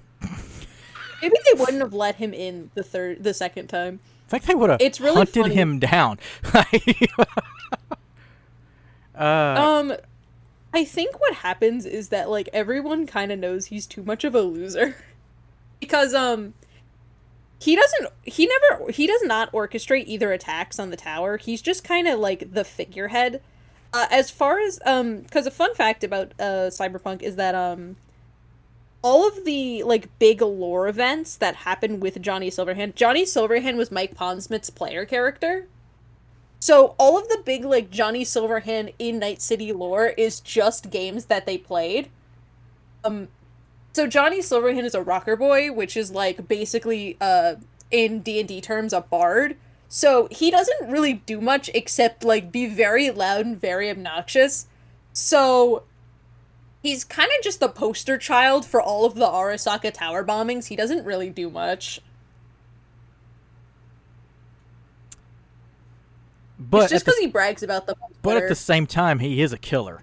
Like, we can't. He's not just like he's not a coward. Like he's like, oh, I can't actually kill people. No, he'll murder the shit out of people. He's not a coward. He's a loser.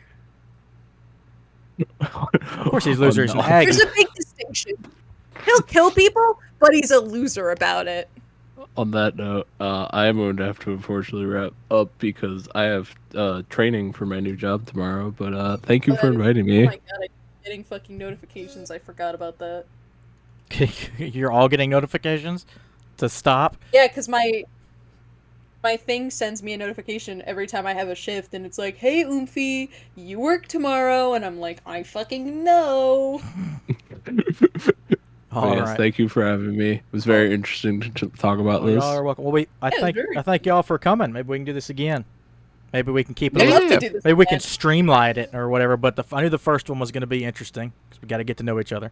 I definitely think we maybe should, like, not streamline it, but, like, have, like, a set, if we want to do this, like, bi-monthly or something, or whatever, like, having, like, a specific topic to talk about would be really fun.